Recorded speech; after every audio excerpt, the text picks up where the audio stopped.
Today we have stories about threesomes. Let's get into it. I'm scared, but let's do it. I ruined my life for a threesome. Now the third person is pregnant. Am I the father? Wow, there's like Mamma Mia type situations, but this one is just like, you were both there. Also, I love Mamma Mia. Great soundtrack.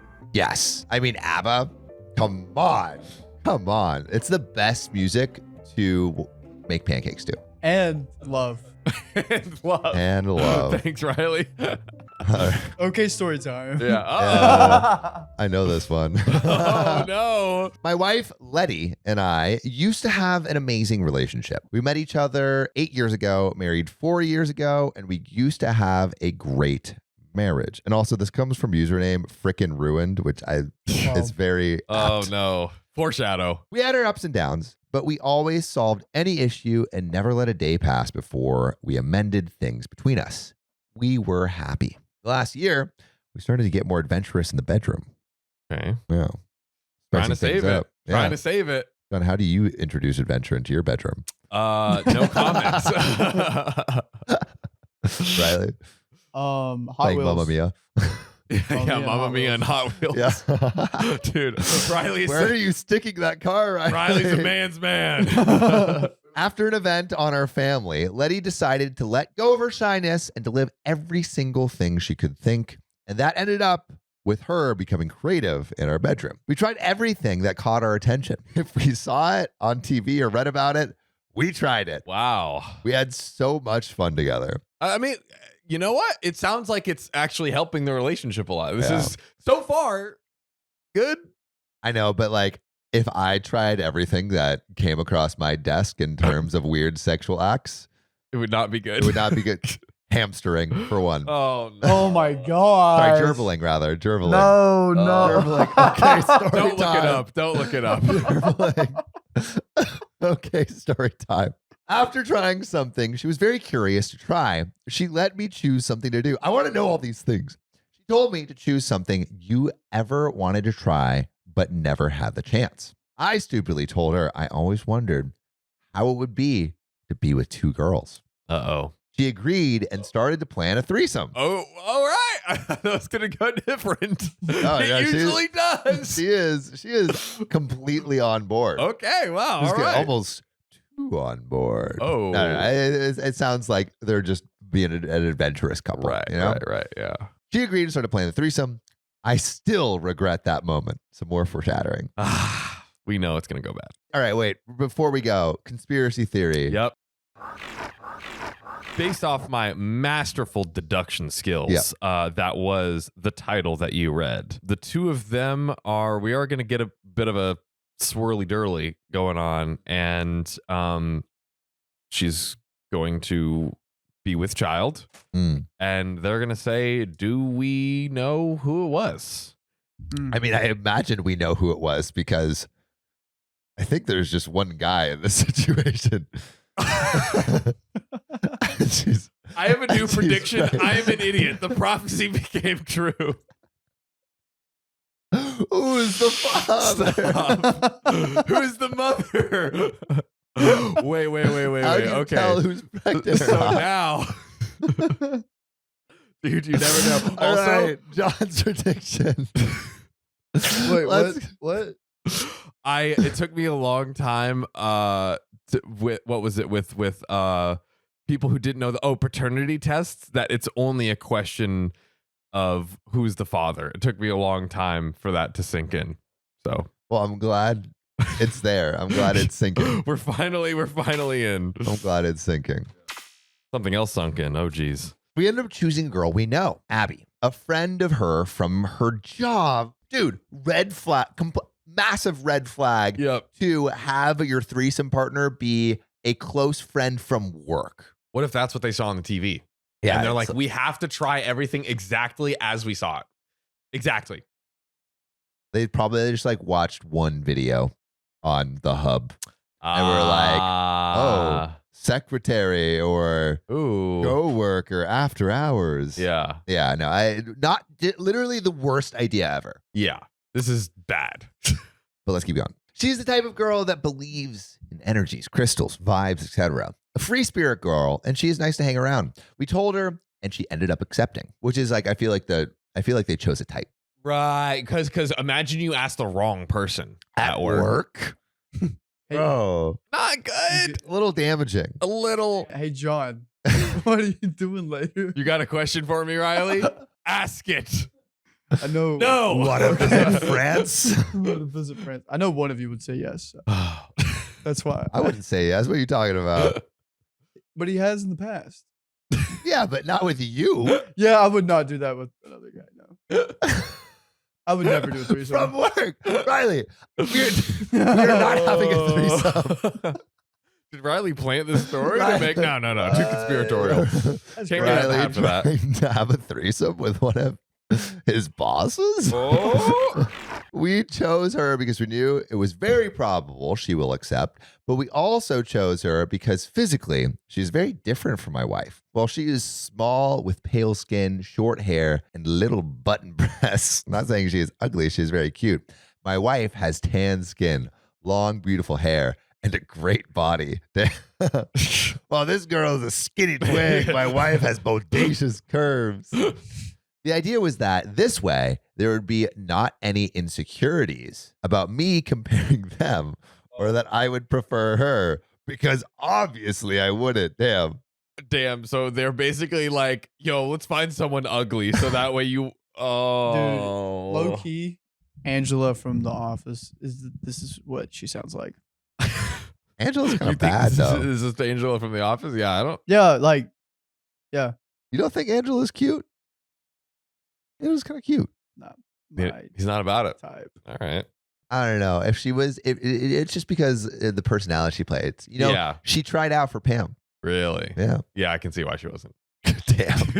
Savage. It's like Pam and Angela. Like, come on. Savage. All right. We said it. She came to our place and we spent the night together. And I regret it.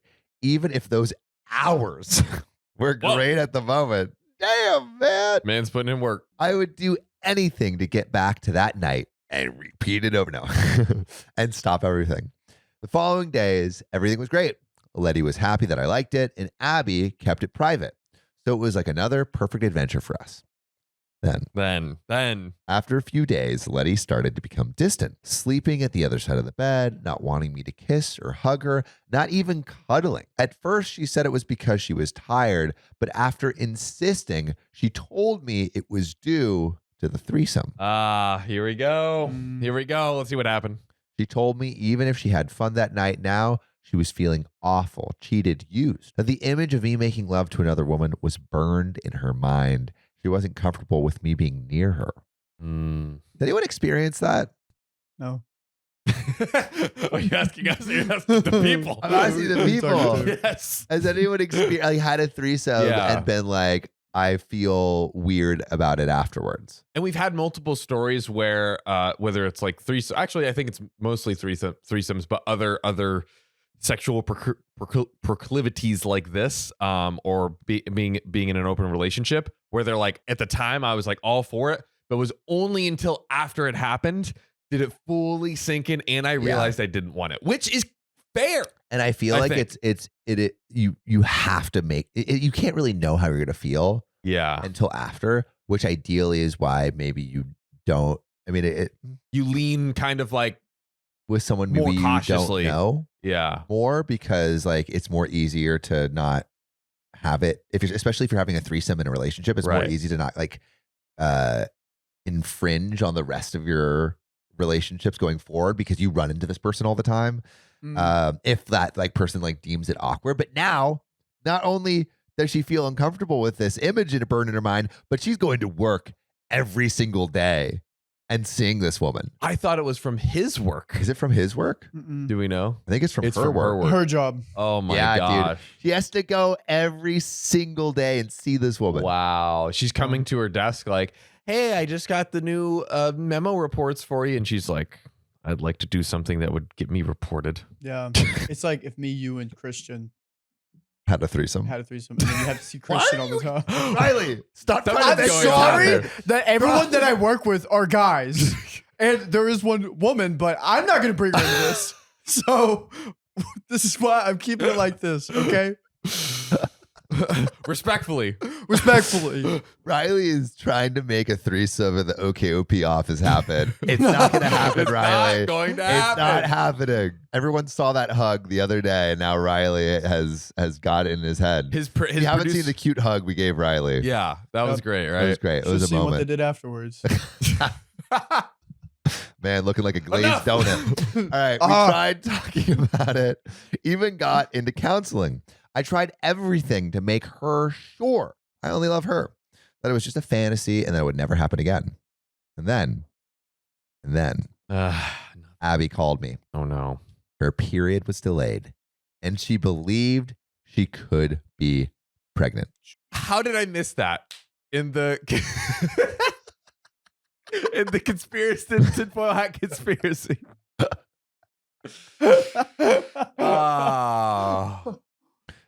You can't win them all. You can't win them all. Win them all, baby. Okay, so all right, we're gonna pause right here, Yep. really quick. Yes. Um, When a man and a woman love each other very much. yeah. Let me tell you the biology of how this all goes. No, I want to know if you think this moment right here of the threesome partner getting pregnant will affect the marriage in any way. Mm. Absolutely. I mean, without, you know what? Last time I wasn't in. Now I'm back. Conspiracy theory. I'm back. Yeah, come on. Let's put on. Let's make it official. So, all right. So here's the real question. Yes. Will OP's wife be upset? Yes. I stand on that. I plant Your flag. my red flag in the ground. That I'm not going to do that again. That was a little bit too do it in the chair or something. But yeah, no, I think that the wife is going to be. I mean, imagine. Also, they don't have a child together. No. I mean, just the emotional thing of like seeing another woman have a child with your love. Husband. Yeah. That's gonna be torturous. Better question. Do you think OP will want to keep the child, or will he say like I want to give it up for adoption, or I want an abortion? And I mean, ultimately, it's Or like will he basically will he want anything to do with the kid? right. Hopefully he's like, even if he's, doesn't want to be as involved, maybe he's like, hey, I'll pay child support and like whatever else for it. So But I'm predicting. Will he want to be involved? I don't think he'll want to be involved, but I'm just gonna be optimistic on the negative view and say that he will at least want to be like, hey, I'll give you child support and other things. I think he's gonna want to be involved. Wow. I think he's gonna want to be involved. Which pretty involved. actually, yeah.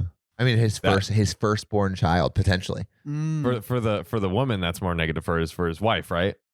for his wife. Yeah. I mean, to have a child with another woman. Yeah. I mean, That's unless a they become pretty like negative sister outcome. wives or something. Oh. What would you do? Put your answers in the comments. Tell But you know us. what we're gonna do? We're gonna continue with this story. So that killed my marriage. Oh.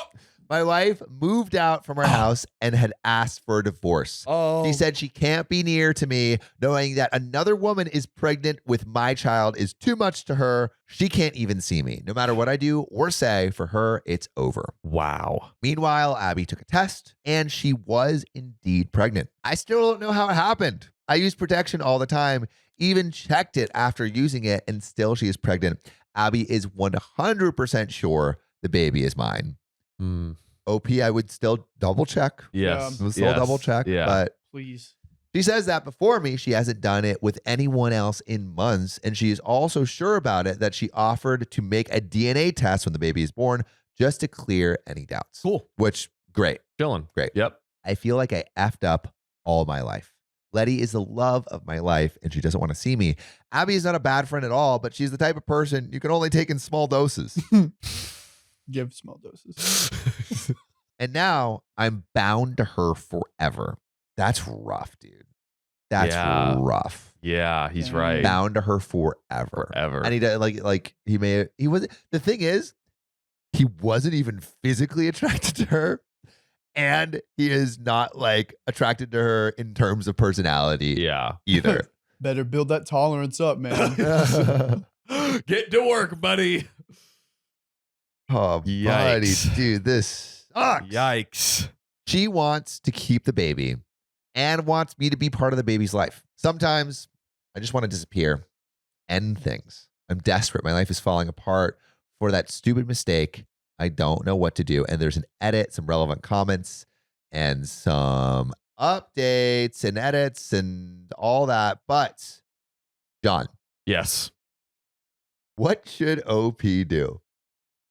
I mean, at this point, and we're a little bit reading between the lines, but he does want his wife back. Like, he's like, I effed up everything. No, I mean, he said that she's the love of my life. Yeah. So she is, I mean, very important to him. So yeah, I would assume so. I think keep going for the wife and just like let her know, hey, it was a mistake, something we all agreed upon, Yeah. but like The thing that sucks is like he didn't do anything. He never violated the terms of the marriage. yeah, that's what I'm saying. Like the thing that sucks so much about this is he did nothing wrong. Yeah. Besides, I mean, he definitely introduced chaos into the marriage. Like doing something like this, it can introduce chaos. But in terms of like their agreement, their bond, their like the trust that they have together, he did nothing wrong he did nothing to sabotage or betray that trust. He didn't. Yeah, he didn't do anything to intentionally betray the trust or break the contract of what they said, and didn't have any malicious intent. That's what sucks about this. Is this just like bad luck? A little bit of an innocent bystander situation. Yeah. But I think he should, unless she's trying to shut it down that hard. I don't know. I mean, she's asking for a divorce. She's asking for a divorce. But I feel like just staying in communication and giving it some time, maybe something could happen there.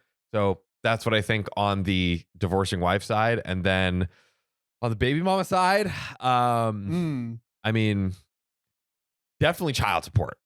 Absolutely child support. And he wants the baby mama wants him in her life. In her life. Because there's in the kid's life. And they want to. Right? They want to.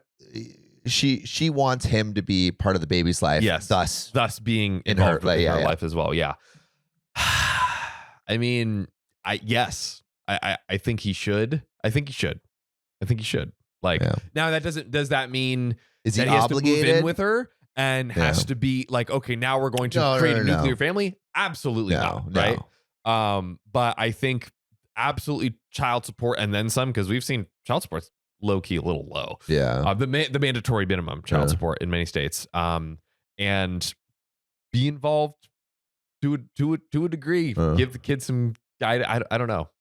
Question. Yes. Give the kids some guidance. Don't ever have a threesome with a coworker. Yep. It's like one and only commandment.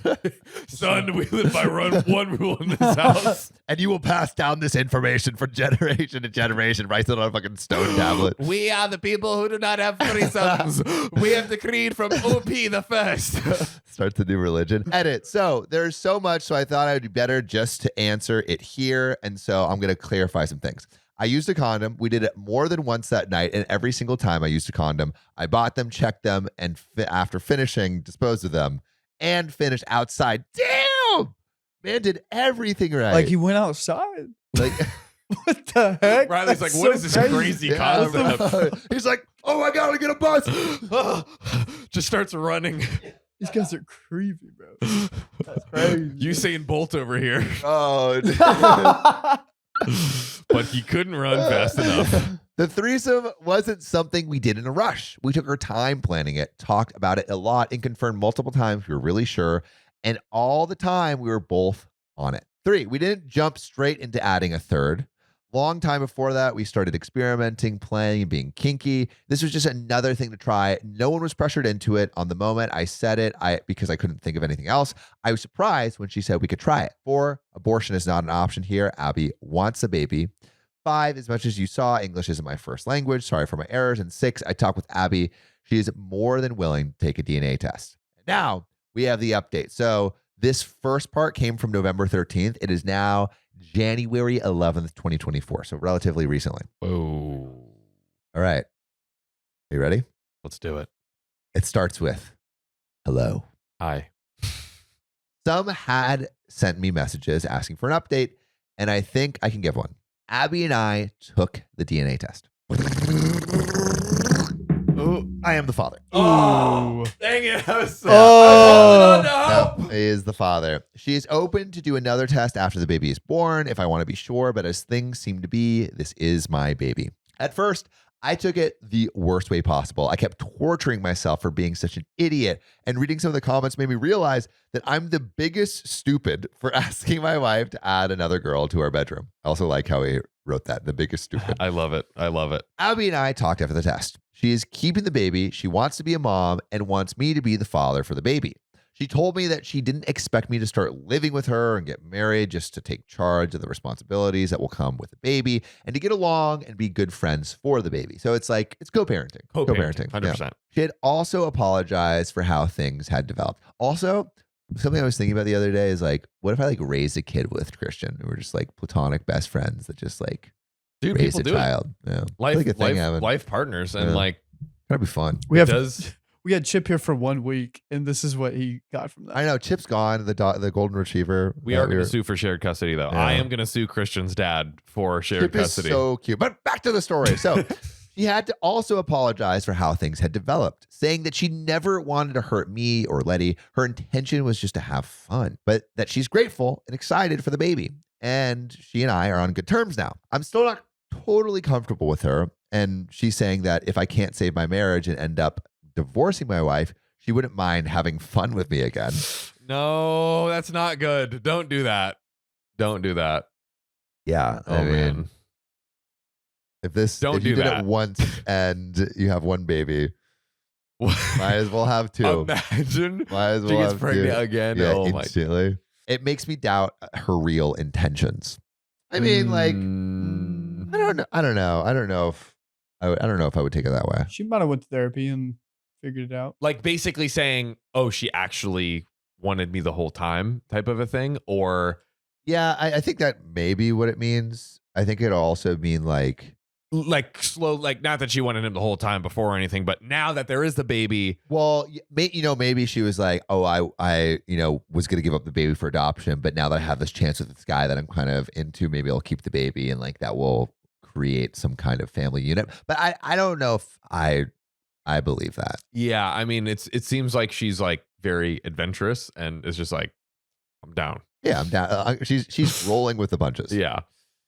On the other side, my wife hasn't started the divorce yet. She moved back, Oh. and we have talked. What'd I say? Keep talking. That's a green flag. Whoa. That's a whoa, green flag. Whoa. That's a green flag right there. At first, she was so angry at me, and I let her do and say all she needed. Every insult and name. I earned it. I really don't think he earned it though. Like he didn't do. I don't think he really did anything wrong outside of the confines of the marriage. You know. Yeah. I mean, maybe he's in relationship preservation mode. And Yeah, it's just no, like, I know. He just wants to fix things. Yeah. Totally understand. Yeah. But in terms of, I stand by what we had said earlier. Like, I feel like he didn't do anything wrong. Yeah. But I would love to know what you guys think. Let us know in the I comments. think he made his relationship complicated. I don't think he did anything morally wrong. Yeah. What And do you there also wasn't malicious intent, which No. in this case, I think very much does actually impact the situation. Then she got very sad. We cried together, and she told me she still loves me. She said she can't live without me. That's so cute. But can't live with me either after Oh. what happened. Crap. Wow. That You really just- thought it was going to end good. All right. It's a roller coaster. The threesome is not the problem anymore. Now it's about me having a baby with Abby. It's hard. We're both confused and scared and still don't know if we'll get over this. But the thing that has me even more confused is that recently my wife's libido has grown. For moments, she asks for intimacy, and right after, she wants space. She wants to be kinky and do things we used to try to play, and right after to go to another room. I've asked her, and she said she doesn't know why she does it. She just feels like she needs it. She's still insecure about us, about what we are, where we are. Divorce is still on the table, so we're stuck. I would like to know what to do, but I don't know what the right thing or how to solve this is. I know I'll have to be responsible for the baby, but I want to save my marriage too. And there is some additional context and some relevant comments. Mm-hmm. But now getting some more information, what are you feeling? Are you feeling like I don't know. Do you feel like the marriage is salvageable? I think it's still the rock. I think so. I think it's still pretty soon after everything has transpired.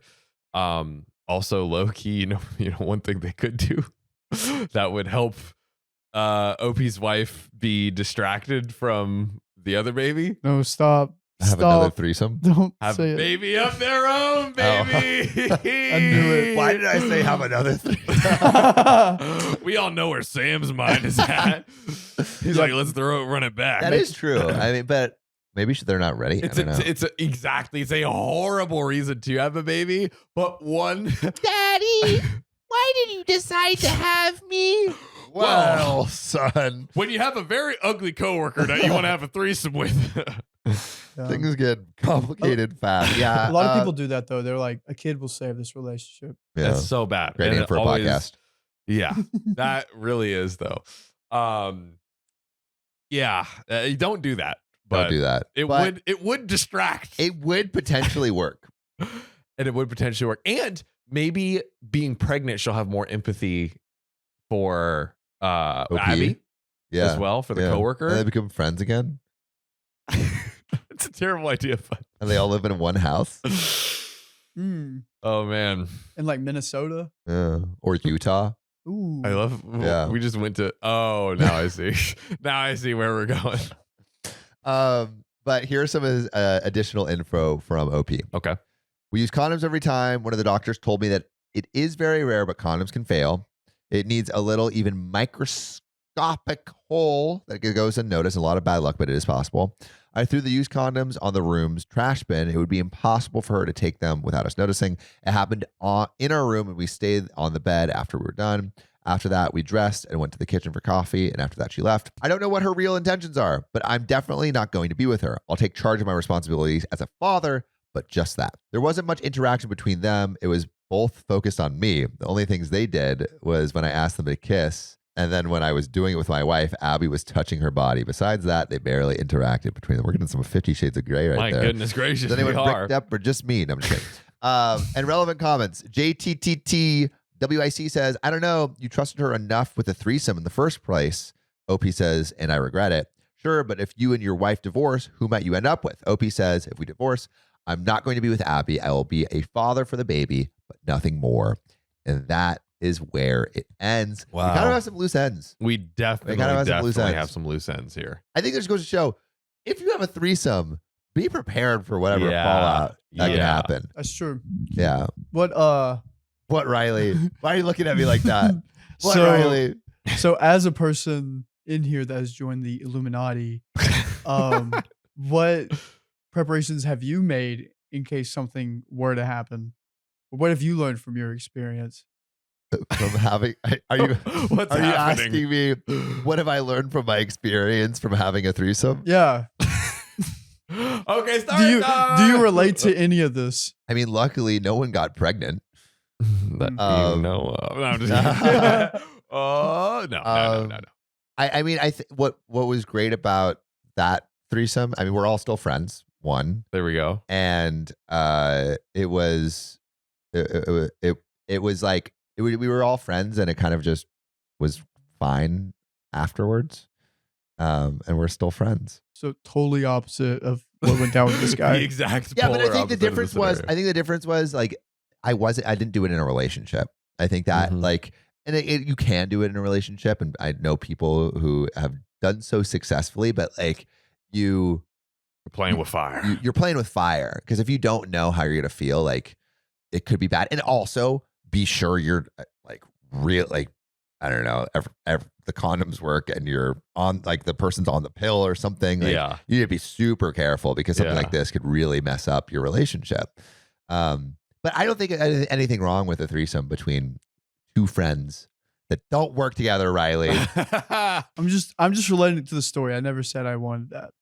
I don't know. It seems like I feel like you you've bring been it dropping up. some hints You're throughout dropping the some story. hints. Riley wants to join us in Paris. And you know what, too? So we haven't read a ton of stories like these, but we have read a lot of open relationship stories. Oh, dude, I don't even know if I can say this because now my mom like listens to the podcast every day. She already knows. I've already told her. So it's not like she'll just be mad that I'm telling everyone She else. started listening to salute it to you. ever since Sophia. Sophia has gotten on the show. Yeah, if you Oh. want to know who's a favorite kid, I told Riley this. That's Sophia. Anyway. Anyways, so this is so much. I didn't really connect the dots on this particular component, but with open relationships, often they're seeing other partners not in front of each other. Exactly. Right? This is as in front of each other as possible. it gets. Yeah. So, I mean, I guess one could argue it eliminates the like, oh, what did they did and kind of like not knowing. But to Well, that's see what it, the wife said. Like, it's burned in my mind. it's burned in her mind, right? And I think when you have like a relationship where there feels some kind of like ownership or like this special connection that you don't share with anyone else, Mhm. You're playing with fire, introducing other people in. That's right. Yeah. But I think, threesomes between friends, fine. Awesome. Awesome. Great. That's that don't work fire. together. Riley. I get it. Not that I don't think you're cute, Riley. You're a great guy. Just don't So wanna have- handsome, Yeah, so honestly. handsome. Getting DMs like crazy. What? Yeah, No. everyone knows. Everyone knows. Not Yeah. me. Yes, him. The amount of girls Riley has brought back to our place is Ungodly. Ungodly. The amount of He's a gentleman. Just to be clear, he's a gentleman. the most gentleman of He gentlemen. is the most gentleman of gentlemen, but it's just like a different girl giggling in his room every day. Yeah. And truly they are just talking and They're hanging out. truly Not exaggerating, Nothing not- is happening. They're playing Yeah. Guitar Hero, but they Yes. want Build something to Legos. happen. Yeah. But I can't pick up hints and nothing does happen. That's happened a few times. What do you mean?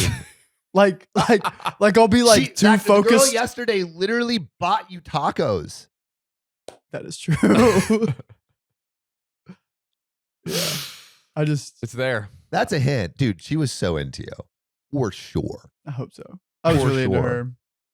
I will get out of this red flag era just for her. But You will throw this away. I will.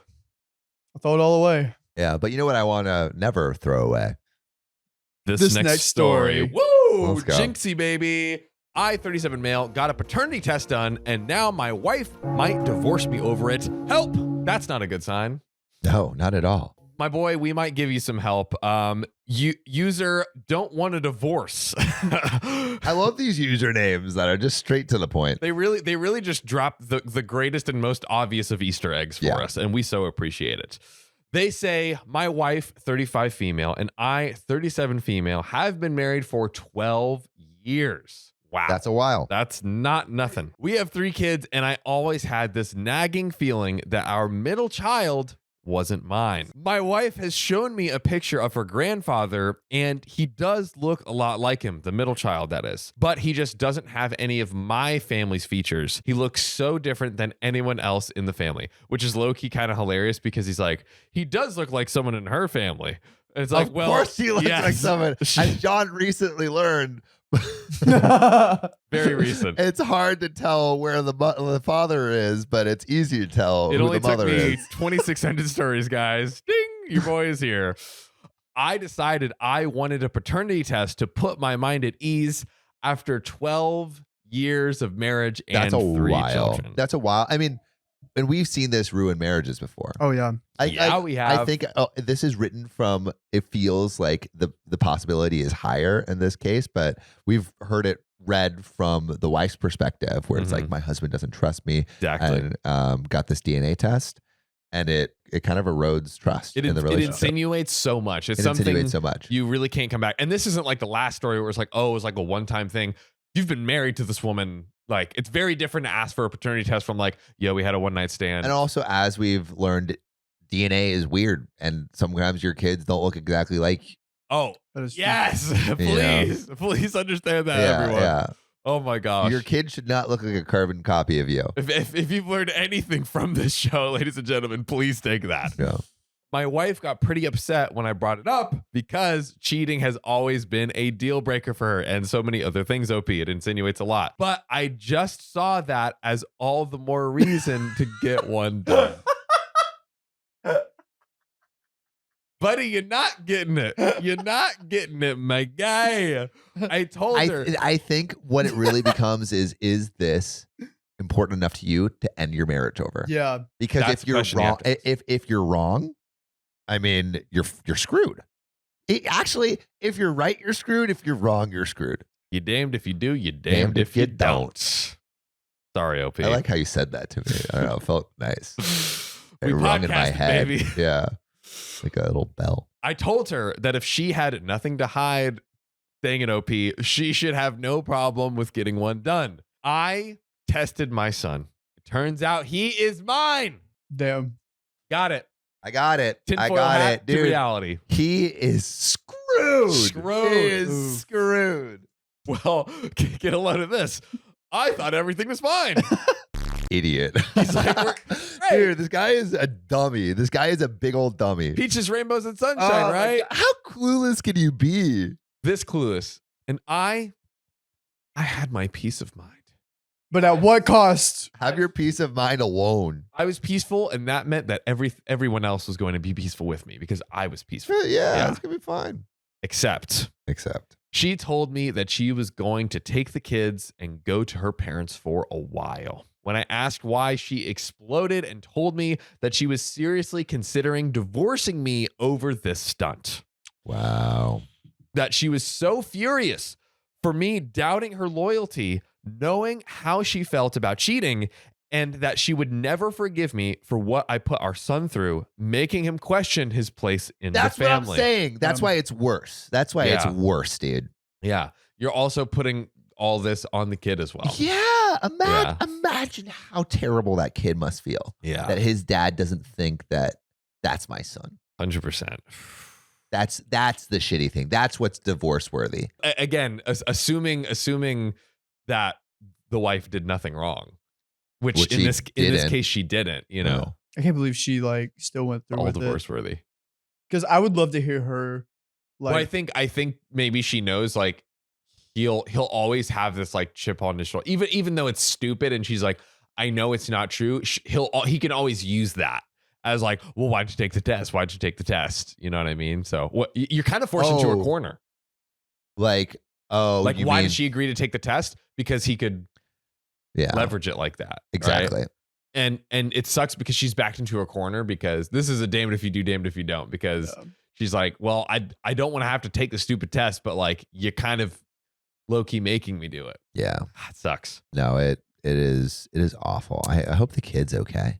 Yeah. Also, I'm curious in the comments, are you guys like okay with paternity tests now? Because I almost asked a couple if they took a paternity test whenever they found out they were pregnant.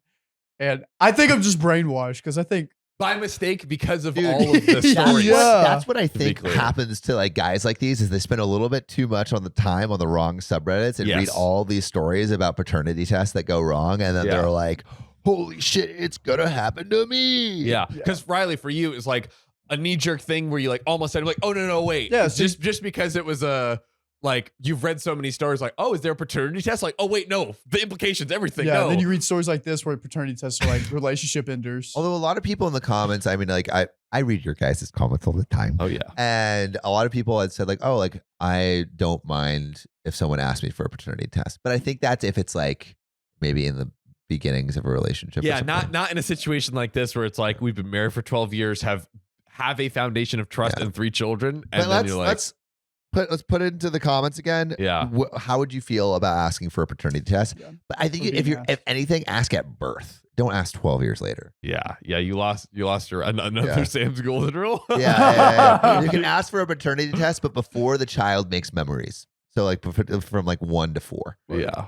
1 to 4. All right. Yeah. There we go. That's the rule, ladies and That's the gentlemen. rule. And it's golden. And it's Sam's.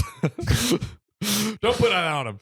Okay. So I don't mind that one. okay. I tried to get her to see my side, that I just wanted to be sure, and that surely she could see why I'd question it when he looks nothing like me. Read a biology textbook, bro. She told me that she would never forgive me for this, Yeah. and that I hoped my foolish pride was worth the cost of my family. Sounds like she's pretty down to not have him in her life anymore. Yup. Oh man. She hasn't spoken to me since. I need advice on how to get her to talk to me and get her to see yeah, right. And get her to see my side of the story and that it wasn't some attack on her character like she seems to think it was. I don't want a divorce. Well, buddy, step one is you got to understand that it, like, no Doesn't matter what you want to. it is an attack on her, you know, It's an attack on your integrity kid. and everything. Yeah. Why and do on they the have kid. to tell the kid? Did they? Because it sounds like but based on the context of the story, it sounds like she's like, I can't believe you could put our child through this. Possibly. I mean, I think it's for me, I'm interpreting it as still a little unclear of whether they actually told the kid. But then why would she say, I will never forgive you for what you put our child through? Because still that is like the doubt. But if he doesn't know, then he didn't put him through anything. All right, fair enough. But what do you think? You think that they didn't say anything to the kid? It could be. I think they did. It That's could what be. I'm thinking. We don't know how old the children are, right? I think that kid's 12, right? They've been married for 12 years. Oh, but okay. we have 3 kids. Oh, That's all we got on that one. But no, I mean they 1,000% could have told the kid. Which would be bad move. Yeah, I mean that is a little terrible move. Low key, a little bit crazy on both sides. Did the guy tell him? Did the guy? Yeah, did OP? Did OP? I mean, tell the kid. The kid, you don't look anything like me, so I'm gonna get a paternity test to see if you're really my kid. OP's already off his rocker, but dude, he would just be. And he's like, gone. I don't know why my kid is upset with me. I just wanted to be sure, little Timmy. Babe, why are you so? Babe, I have peace of mind now. Doesn't that mean anything to you anymore? He's like, little Timmy is like, Daddy, can I get tucked in? He's like, son, let's hold off on that daddy talk until we get the test. Son, your eyes are green. You know what that means? Yeah, your bro. mom doesn't love me. Yeah. I mean, let's talk about the first story versus this one, right? Yeah. So two cases of paternity tests, but like vastly different. And I think in the first story, the guy was like, hey, I need to do as much as possible to make up for it. Whereas OP is just not seeing like, he should have seen like, the implications of like, what my wife will feel after I, charge her with this. And then the aftermath of like, what she's told him. And I'm also like, because there's multiple things that have to happen. It's like, hey, babe, I'm just feeling this kind of way. Can we get a paternity test? And he has to keep asking until she actually does it. Yeah. Like there was like, I can't believe there wasn't any conversation about like, if you do this, are we okay? From the wife's side. From the wife's side. Yeah. Like, I can't believe he didn't ask her about like, hey, like what's going to happen? Yeah. Yeah. Because it seems like he didn't, he was like, I think it's going to be okay. He literally went in and he's like, I want the paternity test so I can have peace of mind. Yeah, dude, this guy's absolutely clueless. I mean, but all right, so he has already fucked up massively. Yeah. So what this dude is asking us is, what can I do? So, what can he do? Nothing. No, we got to give him something. Yeah. He can't, dude. He Is there- messed up. Is there more to the story? Or are we done? That's it. finito. Okay, so what can we do? No. There is things that can be done. There's- Yeah. Say yeah, sorry. I mean, there is always things that can be done. We gotta believe that people can be redeemed. You know? I will say, bro is down bad. We'll start off with that. Bro is down bad. But I think, is this maybe a golden rule? Do you almost need as much time because you can build trust so over a long period of time and lose it in an instant? Does it take that amount of time to get the trust back? You know what I mean? 12 years. 12 years. Oh my god. But yeah, in all honesty, he does. If he wants to try and salvage this relationship, he has to stop what he's doing right now and being like, wait, why are you so Instantly. mad? Blah, blah, blah. Yeah. Sit down and listen and understand. Yeah. Okay. Yeah, like, can I hear what? Like, I think I've reflected. I think I know why you're mad, but can I hear from you, like, why you're upset? Yeah. Or maybe that is not a good move. It's like, hey, like, I think you should just do some reflection and say, like, now I've like thought about it. I was an idiot. I understand why you're upset, and like these are the reasons that I think that you'd be upset. Like, I question your integrity. Yeah. I made our son feel like he was an outsider in our own family. I didn't study biology in high school failed biology. and I'm a fucking idiot. Please, I'm on my hands and knees and I want you back. I think he needs to have some sort of apology. It may not work, but in terms of things you can do, Yeah. this That is is what you something. can do. And Exactly. maybe take that kid out to like SeaWorld or something. Yeah, bro. Shower this kid with all the love and adoration. My husband made so many misogynistic jokes that his parents had to intervene. Stop it. Just stop Just it. stop it. Just stop That's it. all I have to say. I, 28 female, have been married to my husband, 33 male, for 3 years. We have no kids, but we both work full time, but he makes more money than me. My husband is an identical twin with his brother. They both are the mirror reflection of each other. Even better. Exactly. It's fine. You It's got fine. you got a twin. Yeah. Maybe he has he's better, values. It's just a backup. A backup guy. The way they walk, the same body type. By the way, this comes from friendly item 9097 on the r/OK Storytime subreddit. So the only thing different about them is their personality. My husband is much more reserved and career oriented, whilst his brother is adventurous. Back to the issue. My husband has recently started making jokes that he will find another wife every time I refuse to do something for him. You think you're gonna find another wife? You think you're gonna What? find another person who likes you? Yeah, she doesn't have a twin. Okay? No. No one Nuh-uh. likes you. This has gotten worse as he is always mentioning how I should obey and respect him as a man, as the man of the house, or he would be looking for another wife soon. Why yada. I told him I didn't like his comments, but he always said that he's just joking and trying to make me work for his attention. He stopped the comments for some time, and then it started again, but this time with misogyny comments. It hasn't. The first ones were misogynistic too. Gosh. And how my goal as a woman should always be to make him happy, and that's what God brought me in this world to do. I lost my mind on this comment and lashed out, but he quickly said that I'm just sensitive and overreacting as he was just joking. He's just joking, Sophia. Well, he's about to feel the joke that he's my fist. Oh, not he's so too funny anymore. Not too huh? sensitive now. The following week, we had a dinner with his parents, brother, and little sister. During the dinner, somehow the topic of marriage came forward, and he started again with his jokes. He made a joke that I should be lucky that he still finds me attractive after 3 years of marriage, or else he would have found a young woman already. How are these jokes coming up? In what conversations is this just like coming up for him? Also, is anyone laughing at these jokes? Nuh-uh. Literally, does anyone find you funny? Because Nuh-uh. it seems like you should stick to your career that you're in and stay out of comedy. He said I should thank my stars and make sure that he doesn't lose interest in me in the future. I was so furious and was shaking out of anger, and the whole table is quiet. His mom looked like she was about to say something. His twin brother started laughing and said that his brother is crazy to think that anyone would want him and that he is lucky to have someone like me, even though I'm out of his league. Boom! Yes! Boom! Divorce your husband, Yes! marry his brother. Get the brother! Okay, Literally, he's perfect. the brother's also literally in love with you too, so like... Oh, he's literally in love with you. So this is just like a rom-com at this point. He's just, been freaking waiting. He's Yeah. been waiting. This Yeah. is while you were sleeping. yes. One of my favorite Christmas movies starring Sandra Bullock. Ooh. Yeah. Well, I'll have to watch that this year. He said, my husband shouldn't worry about me because after he divorces me, I am free to have him instead. The same face and body. There we go. That's exactly what we're talking about.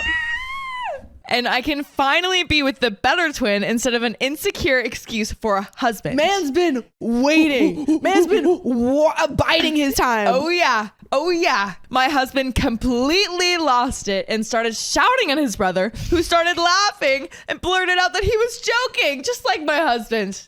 I love the brother. Stop being so sensitive. Stop being so sensitive. It's just a joke. It's just a joke. Just a joke. Not so funny now when it's on you. My husband was seeing red. Things got heated and his mom intervened and started going off on my husband about his misogynistic comment and asking him to immediately apologize to me. Boom. That's W right. family, except for That's this guy. Right. Yeah, you picked the runt The of the dud. litter. You picked the worst guy in the family. Crazy. His dad also started laying into him. They then turned to his brother and started laying it on him about his inappropriate comments about me. Nah. No.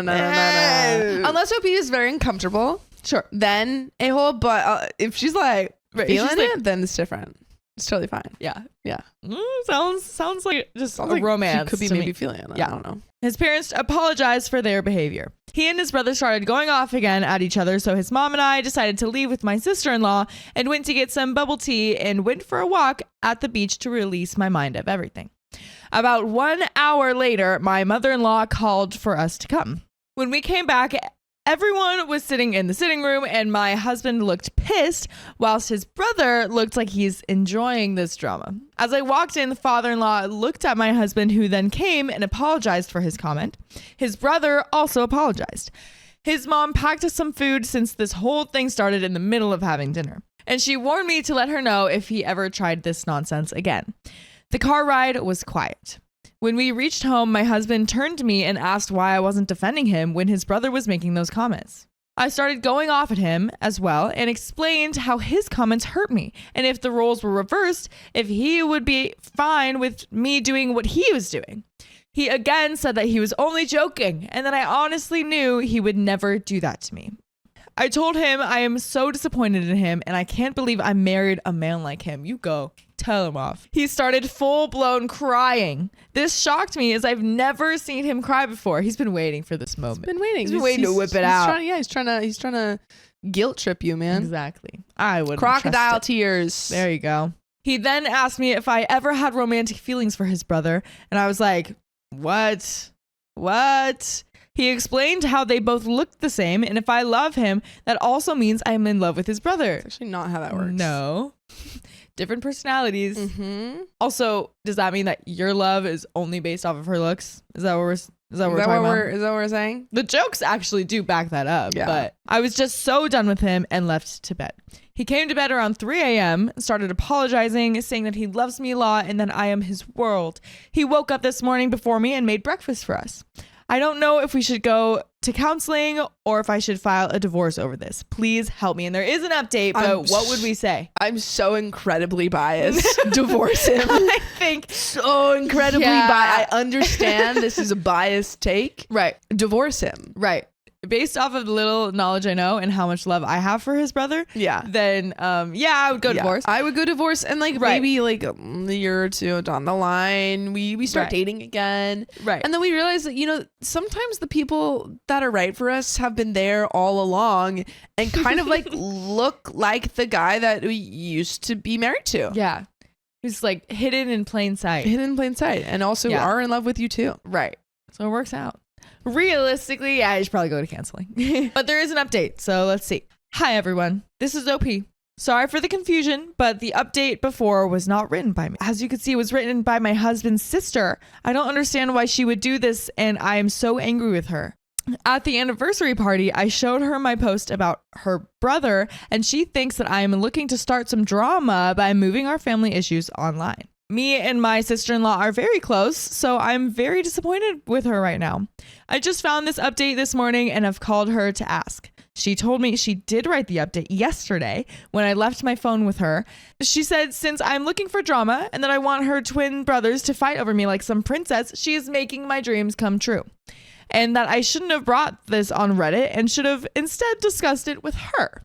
She is more mad about the fact that I will update on Reddit if anything happened in my comments, and with that, she assumed that I wanted the brothers to fight over me. She said I'm trying to make my life out to be some episode drama by posting her, and she was just helping me. I want to report her to her parents, but I won't because they might have the same feelings with my Reddit posts about their son. I will give an actual update when I clear my mind. I'm just so done with everything right now, and there is another update. Man. That's crazy though. Yeah, your sister-in-law also sounds kind of whack. Yeah, and it's also so like annoying. I don't know, passive aggressiveness or like petty things like that just annoy me so much because she's like, oh, I can't believe you would go on Reddit instead of talking to me, so I'm gonna go on Reddit instead of talking to you. That just doesn't work. It just doesn't, like, I feel like some people try to get revenge or like pay by back doing with the that. same thing, and then it's like, okay, well, you've just now stooped down to the level. Right, so like And now you you have no high can't ground. complain in the first place. Yeah. So you're just so stupid. Update number 2. Hi, everyone. Thank you so much for the support and the advice. I know that some people think that this is fake. I wish it was, but this is my life. And the reason I came here is because I know people in my life will want me to work on the marriage. I just wanted an unbiased opinion. The reason why his comment shocked everyone is because this is not how he normally behaves. He is normally the calmest and the sweetest person I ever met. He is loved by everyone. That's why I didn't see his comment as a red flag. After the dinner, when we came home, I didn't want to talk to him at all. So I just asked him to sleep on the sofa. He started his love bombing, but I just walked past him to our bedroom and locked the door. Stand your ground. Yeah, that was the exact perfect response. He came knocking a couple of times during the night, begging me not to leave him. This morning, I decided to have a heart-to-heart conversation. He sounded really remorseful. I threatened to leave him if he doesn't tell me the reason for his weird behavior recently. And he said one of his friends made a comment that he was the female in our marriage and that he lets me do whatever I want. So this man is insecure. Cut that friend off. Yeah, because what? And that I make most of the decisions while he acts like a submissive husband whose wife is the dominant one. This friend also told my husband that he needs to man up and be more dominant. I asked for his phone as some people would have suspicions that he might be cheating. But that's just so frustrating that it's like I understand that typically, like stereotypically, yeah, I guess the dominant like characteristics are like associated with men, but also like that doesn't need to be how it is. You don't need to be a man by being dominant. Like, come on. Also, like all of those things, all of those, stereotypes were from a time where men were the sole providers. So unless you're the sole provider, right? Even if you are, but unless you're the sole provider and you're literally working 16 hours, I also just don't think that there needs to be a definition on what a man is, but that's a there whole nother doesn't. thing. No. I don't need to even get into that. Rest assured, we both don't have passwords on our phones, and we normally use each other's phones. My password on my phone is really just for show. Because if anyone asked me what my password was, I would give it to them. Yeah, I tell everyone. I'm like, oh, it's this. And they're like, oh. He only has TikTok and WhatsApp. His TikTok liked videos are full of alpha male podcast video There it is. tips and quotes on becoming a dominant alpha. That's so embarrassing. That's legitimately so embarrassing. It really is. He said he thought his comment will make me want to spend more attention on him and his needs, and that he doesn't want to be this calm husband or person, but now he sees that was a stupid idea. So he's just having an identity crisis. He's I like, think. I needed to be a man. All these people on TikTok are telling me I'm not a man. Told me not a man, so I figured if I bullied you, you'd think I was a man. I told him that his attitude and personality was the reason I fell in love with him in the first place, and he was apologizing profusely and said that he will make up for everything. Yeah, this is like in the movies when like the guy already has the girl who like loves him and stuff, and he's like, but I need to change so she'll keep loving me, and it's like, no, right, like the point was that she loved you as you were. Why are you changing? Yeah, classic. If they say don't change, like stay there, believe them. Yeah. I just lost it with him. But by the way, you don't ever have to lose us, because you can join us live on YouTube every weekday at 3 p.m. PST. Just tap our profile. Tap it. It was all a mess. I was shouting over him while he was still pleading for me to forgive him, and that he would cut contact with his toxic friend. I asked him to leave and that I needed space. He began crying and pleading not to leave him, and he would do whatever I want. I told him he needs therapy. Yes. He is at his parents' house right now, and his mom is tearing him a new one. I am more disappointed than angry. I really love this man. I really want this to work out, because this is the first time he's acted this way. But like everyone said, he definitely needs therapy. He has been continuously calling and sending me voice messages, which I haven't opened or answered yet. And that is the end. Man. Wow. Man does need therapy though. Man needs therapy, and TikTok needs no more alpha male podcasts. Please. I think that's the start of this all, and I don't like it. It's so frustrating because alpha male podcasters, and also even just like the super like the buff. Yeah, they're like, you need to be buff to attract women. It's like, nah, dude, that's for other men. Yeah, exactly. That's for other men, and if that's what you want, like if you're trying to impress other men, that's chill. But just like know that just be real. You are impressing other men. Women have different tastes. Yeah, I could really go on a tangent about all that, but I'll spare you. We'll spare you this time. But that's the end of that story. My wife found out she was a lesbian by cheating on me after 10 years of marriage. Who is this, Ross from Friends? Yeah. It's 2 a.m. here on a Saturday when I'm writing this after coming back home in the middle of a work shift because I couldn't handle it anymore. We've been married close to 11 years and have known each other for close to 12 plus years. We have a beautiful daughter and a handsome pair of twins, unidentical boys. By the way, this comes from user XArmX on the r/OKStorytime subreddit. So, we started off bad with us not fully compatible with each other, but love each other nevertheless. I was younger than her by 2 years, and she had already managed to do and try a lot of things in life when I had just finished my studies and started working.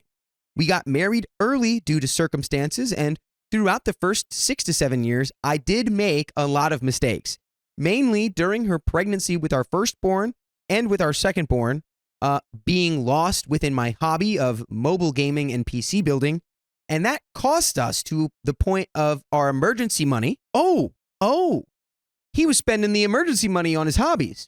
That's okay. Not just the first, but the second. Yeah, that's not good. You can't be spending the emergency money. Isn't the first the daughter and then the second the twins? He said, "I have an emergency. The RTX 3070 just dropped. I need the gigabytes." Buying things behind her back, coming back late from work so that I can get extra cash with overtime, not really celebrating our special days. But never ever had I ever had another relationship with another woman apart from her.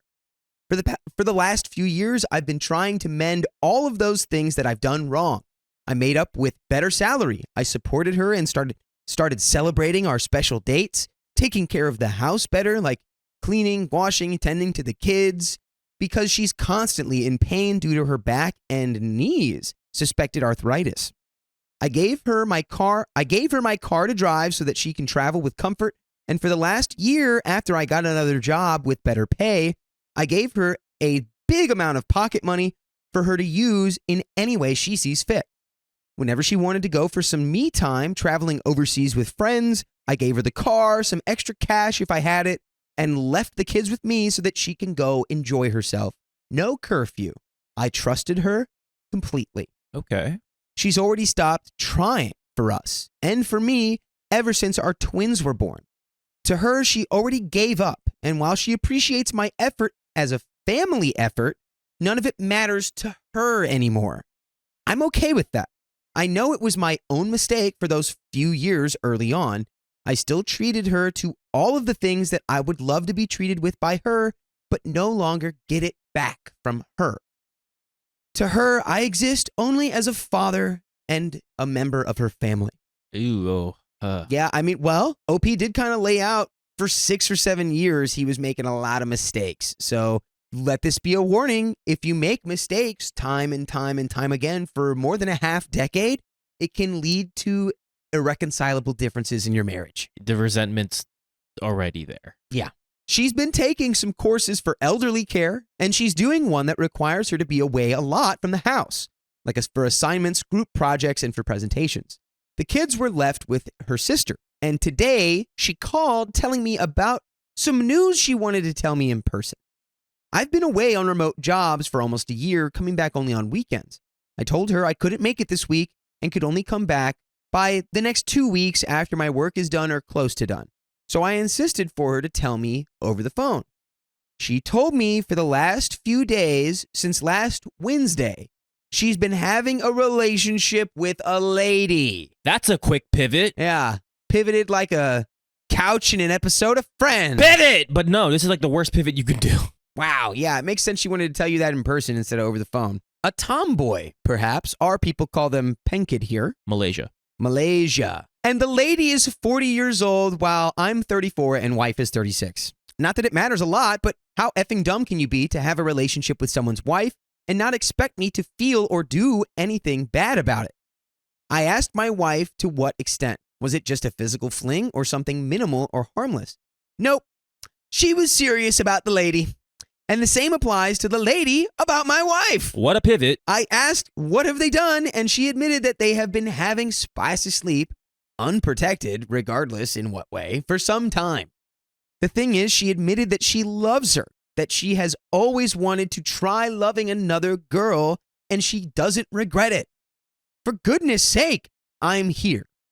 I've been trying to gain her love, her attention, and her affection back for years. so that our family can be together for as long as the kids are at least still staying with us. But this, with feelings and being serious about it? Pivot. I was upset beyond what I thought I might be with this news. She was sorry, but nevertheless accepts whatever the results will be it divorce or not.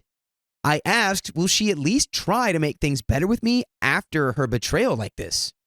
Nope. No. She'd be more distant from me regardless of the outcome. I've been away from the family trying to make more money for her, for the family, supporting her interests and plans to the best of my ability, and she chose another lady to cheat on me with? What about the kids? She told me that she still put the family as a priority over her lady, and yet I'm family as well as the kids. She said she did still care for me as a family member, yet in the same breath telling me to my ears, no, she doesn't love me as a person and doesn't want me as a person, only as a father for our children. Is this how it is with ladies? Once you don't go in their good books anymore, you get banned for life? Not that she didn't ever hurt me before, but I always accepted being wronged as her not being capable to attend to me, trying to understand her situation, always. So, really quickly, I'm going to say, I don't feel comfortable putting any money on the bet y'all were having clear and consistent communication for those 6 to 7 years while you were making your mistakes. Yeah. I think another big mistake that you made was that you completely lost all your communication channels with your wife. And guess what? She was like, I'm over this. This guy's the father of my kids, and that's that.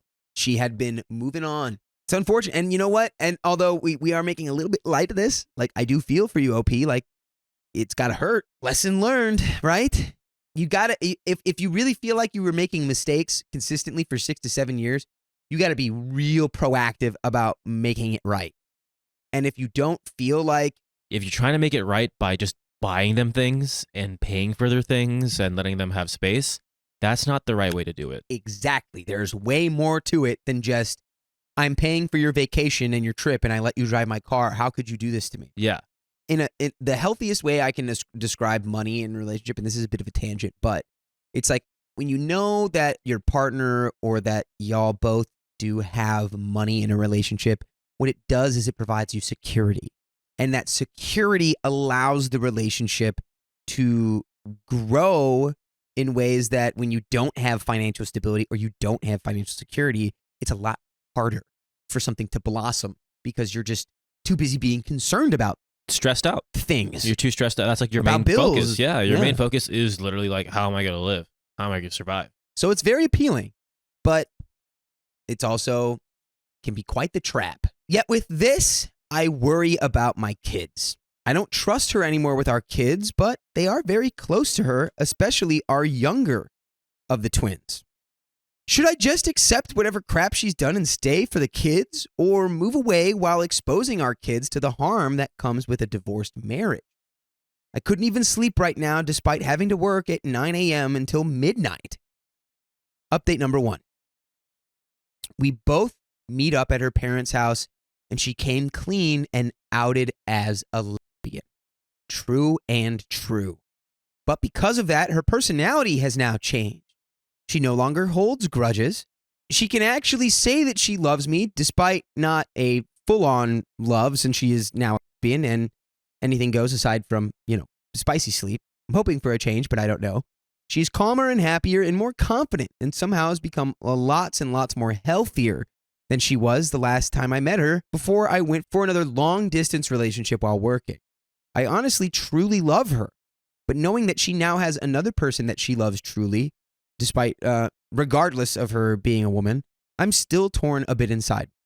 Already talked to the other girl that she's dating, and they both seem serious with each other, and the girl seems very accommodating. My wife kept saying that she's sorry and she wanted the best for me and doesn't want to string me along for the ride because it's unfair to me, which is true. But you did it in the worst way possible. You were consistently cheated on. Yeah, you did cheat on your husband with a woman, and although your husband did, provide the variables that created a sort of dead marriage from the wife's perspective, it is still not a very cool guy move to cheat on your partner. Never. Regardless of the context. I think I've only ever read one story where I was like, okay, I can maybe accept that. But Cheating is wrong. It's not close to this. And cheating is wrong. Cheating is wrong. Cheating is wrong. And if there is still love there, and if you guys do still care about the family, which obviously I think you both do, then I don't think there needs to be any real big fears about divorce and exposing the kids to it, because it sounds like y'all are going to do it very amicably, and it sounds like you guys can maybe co-parent effectively. Like, I think would be the solution. I don't think you should just be strung along like she said. It just seemed like the relationship was just failed, and that's okay. Mm-hmm. It happens. I am a Muslim, so she offered that if I were to take another wife, that she'd gladly accept it. But the truth is, I'm hurt. I don't feel like I can trust another person in this world with my heart, my soul, and being after being betrayed like this. But I like her personality now. Sorry, it's just funny. Being like, I know she betrayed me and cheated on me, but like, her vibe change has been noticeable. Because guess what? She's not strung to you. She's not tied to you. She's lifted this weight of stress and like lying and like all these emotions, and she's guilt free now. Yeah, I wonder how long she's felt and known that she was. Yeah, I would like to know too. Maybe, hopefully it's in the story, but yeah, let's find out. But I like her personality now. I really do, and I love her still. It has been an ongoing thing that I told her that I'm helplessly in love with her, regardless of how she looks, feels, what her condition is, whatever it might be. I'm an idiot. I know. I believe time heals all wounds, but honestly, I don't know at this point. I decided to accept her as who she is for now. Haven't met her other partner yet, and I'm going back to long-distance relationship for work. Hopefully, God gives me strength to keep the marriage together for the kids, because they are all very close to the both of us, and they need us both. Update number 2. I run back from my long-distance work to home last night, but straight into meeting one of my old schoolmates. Funny thing, she was in a similar predicament as I am. She had it worse even. I saw her update in the news. I told her how sorry I was to hear about her predicament, and I wished her well in the future. Fast forward a few weeks later, I told her I'm in the same predicament as she is, and how funny it is how the world works. We talked to each other last night in a shop, telling each other's story, sharing thoughts and prayers for each other in our small, quote, cheated anonymous meetings. She made me realize how in denial I've been all these years, while my wife, like someone else have commented here, has long been checked out from the marriage and not coming back.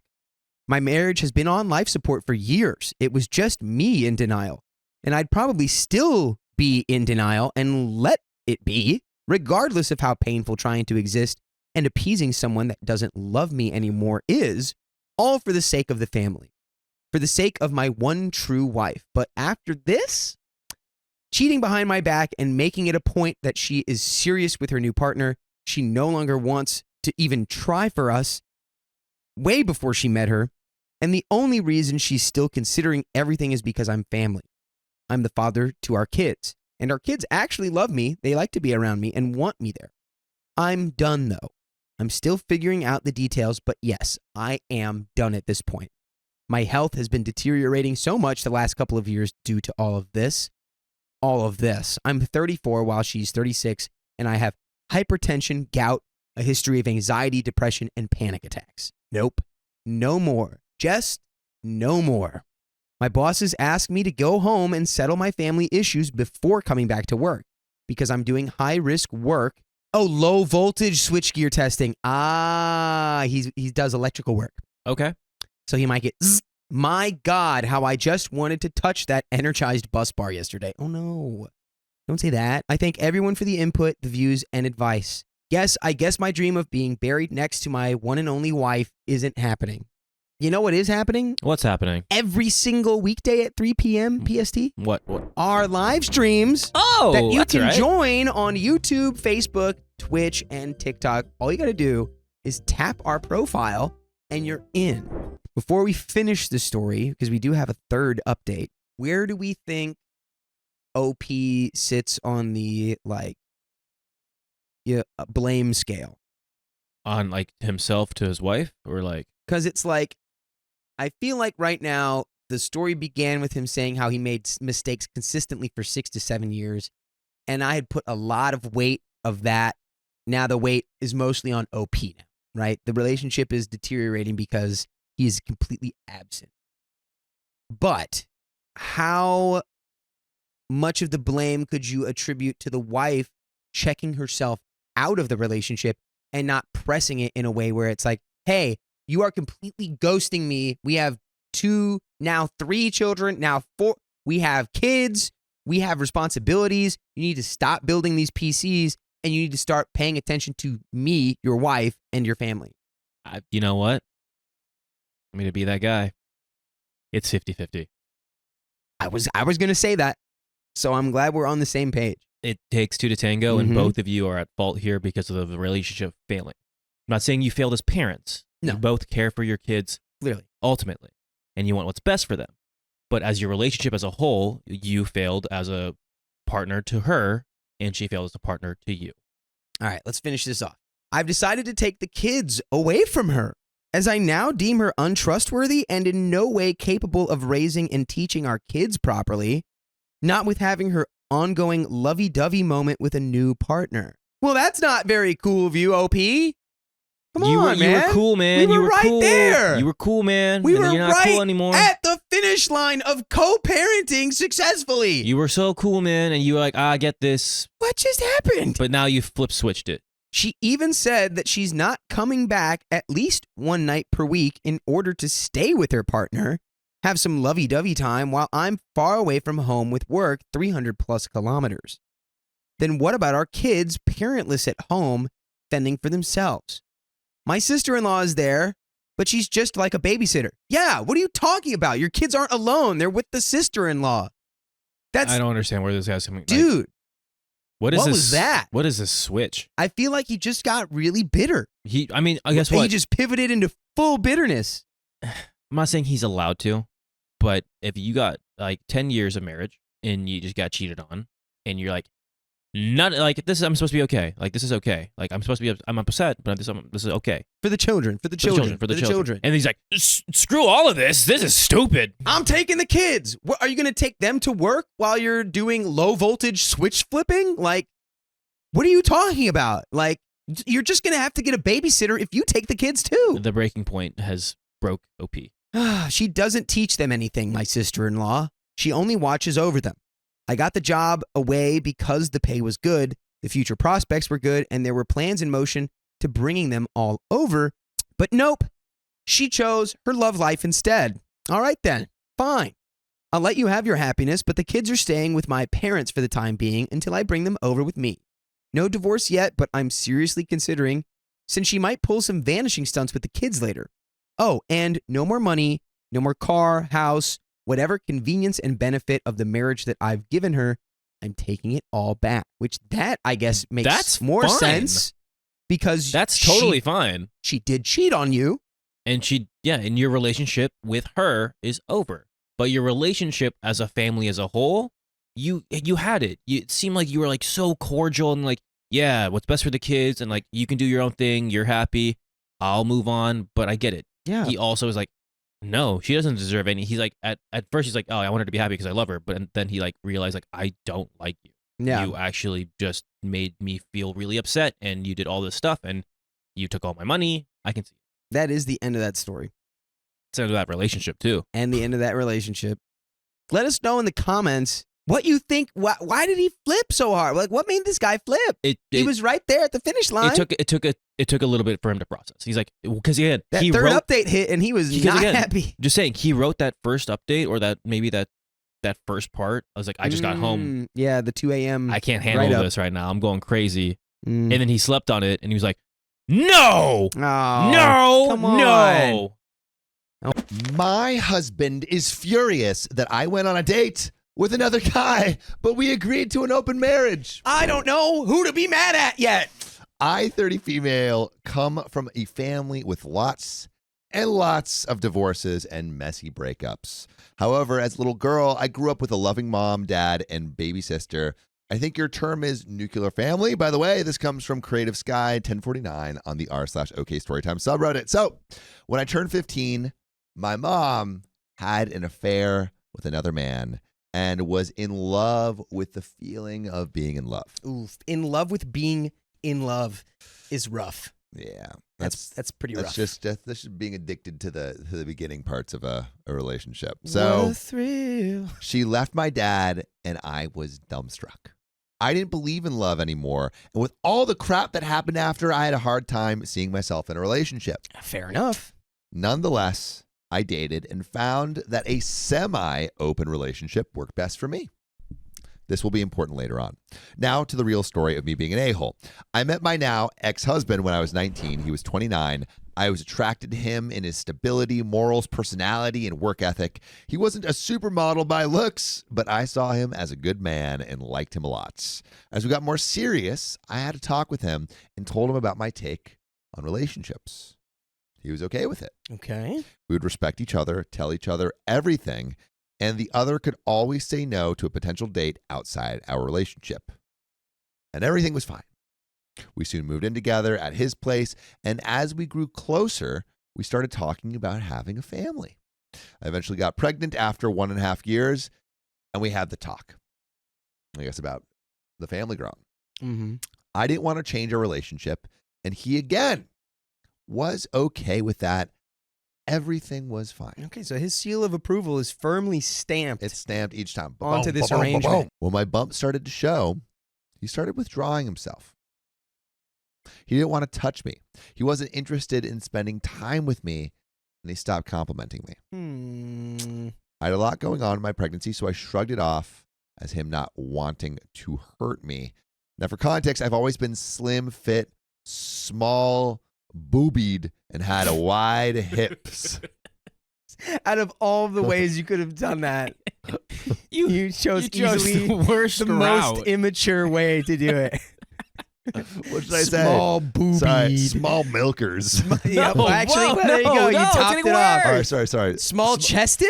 Small bazonkas. Oh, No, you're 3 for Samuel. 3, actually. Samuel, you're Let's like go. shooting yourself in the foot here. All right, anyway.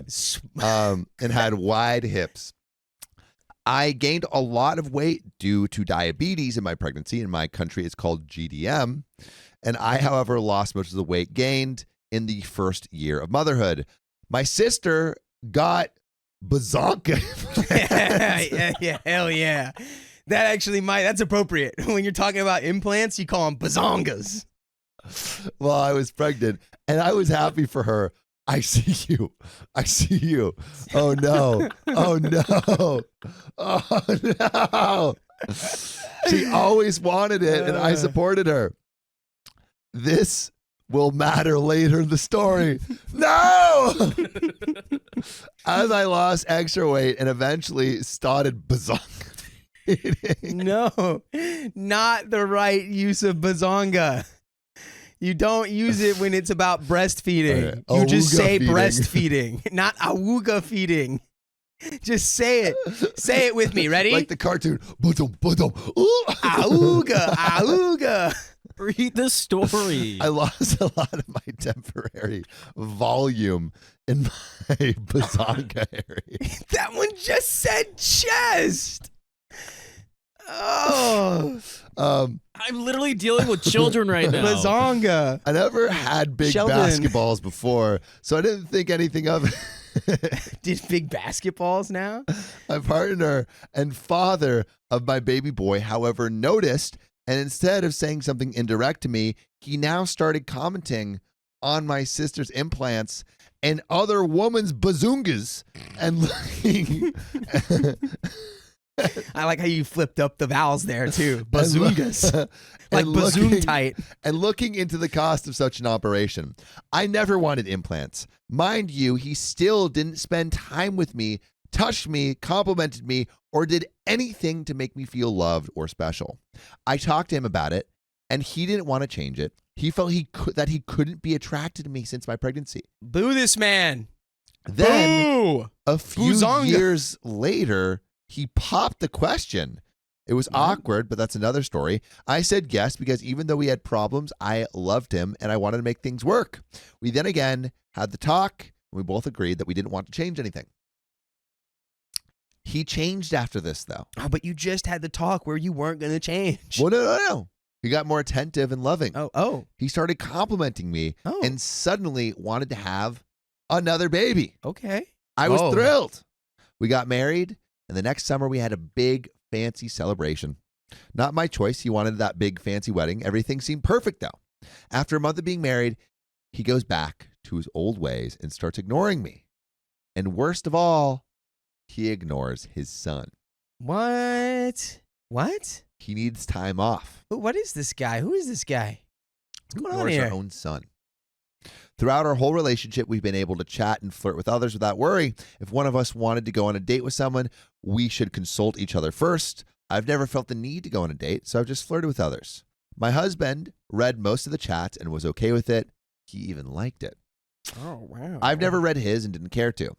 I don't know if there was anyone else or not. I just trusted him.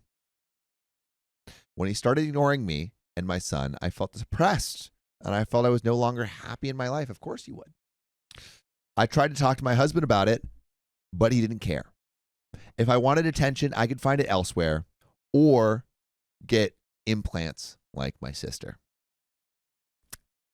So basically her only option is she's like, either I can go on dates or I can get some like Tata increase. Get some bazingas. Ultimatum is that. Bazingas. It's like, oh yeah.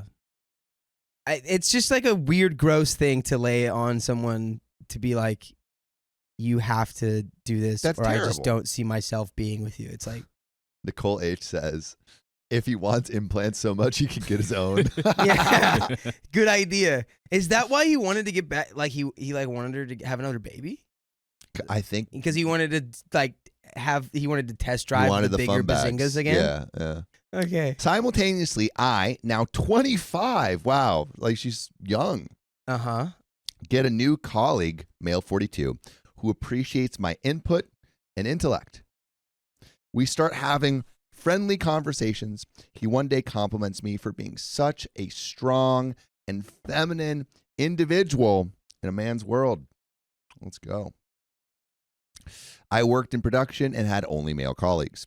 I felt shy for some reason, but shrugged it off with thank you. After a few months with his new friendship, I started to feel attracted to him. Uh-oh. Oh, baby. Oh, baby. say it begins. I talked to my husband about it, and he okayed it. Just wanted to be kept in the loop. I started to flirt with him. My colleague then asked me on a date. I tell him I have to talk to my husband about it, and he understands completely. That's such a weird. That's why I got to talk to my husband about this date first. He goes, I completely understand. I'm That's waiting. completely reasonable. Oh, wait. My husband again says, fine. I go on a date, and for the first time in a long time, I feel attractive, sexy, appreciated. He tells me all the right things and compliments me. I feel special again. Yeah, he tells her, like, your bazingas are just the right size for me. Let me give a little suckle. Oh, whoa. Hey, it's too far on the first date, even though I'm in an open marriage. Hey, take it slow. I got to ask my husband if you can do that. Hey, Keon, don't look at me like that. Okay. So I tell my colleagues that I don't want to ruin our friendship, but can't keep seeing him because he's giving me all the things I miss at home. Because she's worried like he's gonna take over basically the marriage. Like this is gonna be exactly what she wants. Oh yeah. He's very kind and understanding and tells me he's always there for a chat if needed. I thank him and go home to my family. I come home from the date and my husband loses his crap. He didn't want me to go on the date. He was testing me to see if I would actually go. What? He continues to insult me and tells me I can only date women from now on since I can't fall in love with a woman. What? I don't know if that's true. That's also not. Is this guy? I don't know if that's true. This guy's got the brain of a 12-year-old. You said you were down with the open marriage. I'm Yeah. not sure about that logic since I am bi and therefore attracted to both men and women.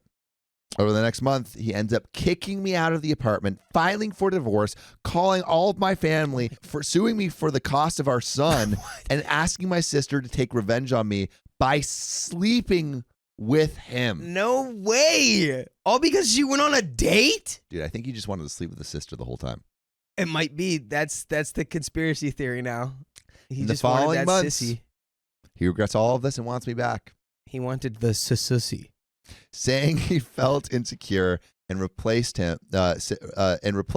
since he couldn't find anyone to hook up with outside our marriage. Damn, sorry you don't got it like that, Yeah, bro. dude. Sorry you can't pull like your baddie husband or wife with You had it. Small You had it. You bazingas. had it. You were so good. small wide small hips. hooters. Hooters. Oh, we haven't used that one. We haven't used that one yet. Hooters. Yeah. Good job, Sam. About getting back together with him. But when I talked to my sister, she called one of our female friends and asked her to tell me something. My husband had taken our son on a play date with my friend and her daughter to ask her if she would move in with him and be a family. When she asked if he was having a brain bleed, he proceeded to ask her to have revenge spicy sleep with him since my sister didn't want to. Mind you, this conversation is happening right next to my son and her daughter. This guy might be having a brain bleed. She was as pissed as I am. And if you want to be less pissed with the crap going on in your life, you should join us live every weekday at 3 p.m. PST right here on YouTube. Just tap our profile. Tap it. And maybe There's more to tap it discuss. again, too. Tap it twice. Yeah, tap it more than this guy is tapping anyone because this man can't get laid for the life of him. So he accepted the open marriage and then pulled exactly zero Honeys. human beings. Yeah. Not what honeys, bunnies, And no funnies. 0 birds, 0 bees. Yep. Man's And then he praying, was like- begging on his knees. And he's like, "Wife, I need you to have bigger tatas." And think he's in also, the I want to position sleep to with be your making sister. demands. And also, like, what? This guy's just trash. Just leave him, I guess. Like that. Yeah. Your problem is gonna solve itself when you get this piece of crap dude out of your life. I don't know why it's taken so long to just want to leave him. I mean, youngish love. They love. fell in love. Remember this. Early. She was 19. He was 29. Yeah. Yeah. You forgot about that one. Because you guys were so set on bazoongas over But there. it's no 93 and 26. Yeah, what was it? This Sarah and Yeah. Nicole Yeah. coming to a theater near you. That's coming out. Yeah, soon. Anna Nicole Smith coming soon. But there is more to this update. I never again thought of going back to him, and even though I treat him respectfully for my son's sake, I don't care about him at all. I know that I'm the a-hole in a traditional relationship, but somehow I became the bad guy in this one. So, am I the a-hole? P.S. Today, I am in a great and traditional relationship with the love of my life, and the greatest Good. stepdad I could wish for, and have found that I love him so deeply that I wouldn't want to share him. However, we agreed upon a closed monogamous relationship from the beginning, and have always agreed upon that. And that is where this story ends. I mean, a lot of people might hate me for this. What? I already hate you for you. Aw. Thanks, babe. I love you. Just kidding. I That's love how Dakota. guys. That's how we talk. That's how we talk. I'm That's Swedish. how we I'm love. Swedish. That's our Swedish love, guys. Okay.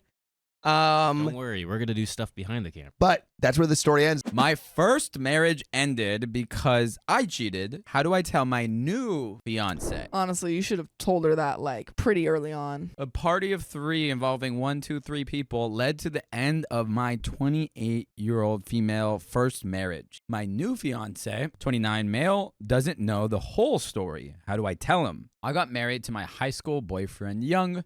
I was only 22 at the time. I would have liked to have waited longer, but I got pregnant, so we got married. My ex was my first boyfriend, first kiss, first spicy sleep, first everything. And I was the same for him. By the way, this comes from you throwaway 83659 on the ROK Storytime subreddit. So about 3 years into our marriage, my husband, now ex, began to hint about spicing up our spicy sleep life as it had become rather dull. He suggested a party of 3, and I assumed that he meant with another girl. I declined because I'm not really into girls, but what he actually had in mind was another guy. Turns out, one of his secret Spicy Desires, that starts with a K, was watching me with another man. I again declined, said I wasn't interested, but he was persistent and eventually wore me down. If I'm being honest, I was a little curious, having only been with one guy my whole life. I agreed. We found a guy online and set the whole thing up. I won't go into details on the whole event, but I had the best spicy sleep of my life that night. Oh, rough, man. My ex seemed to enjoy himself as well. Meeting up with this guy, we'll call him Tim, became a regular occurrence. Things were good for a while, but turned bad in a hurry. My ex grew jealous of Tim and I and began to question our relationship. Eventually, my ex told me we were done seeing Tim, and when I said I didn't want to, that was the beginning of the end for us. It's not going to work out if you're not all on board.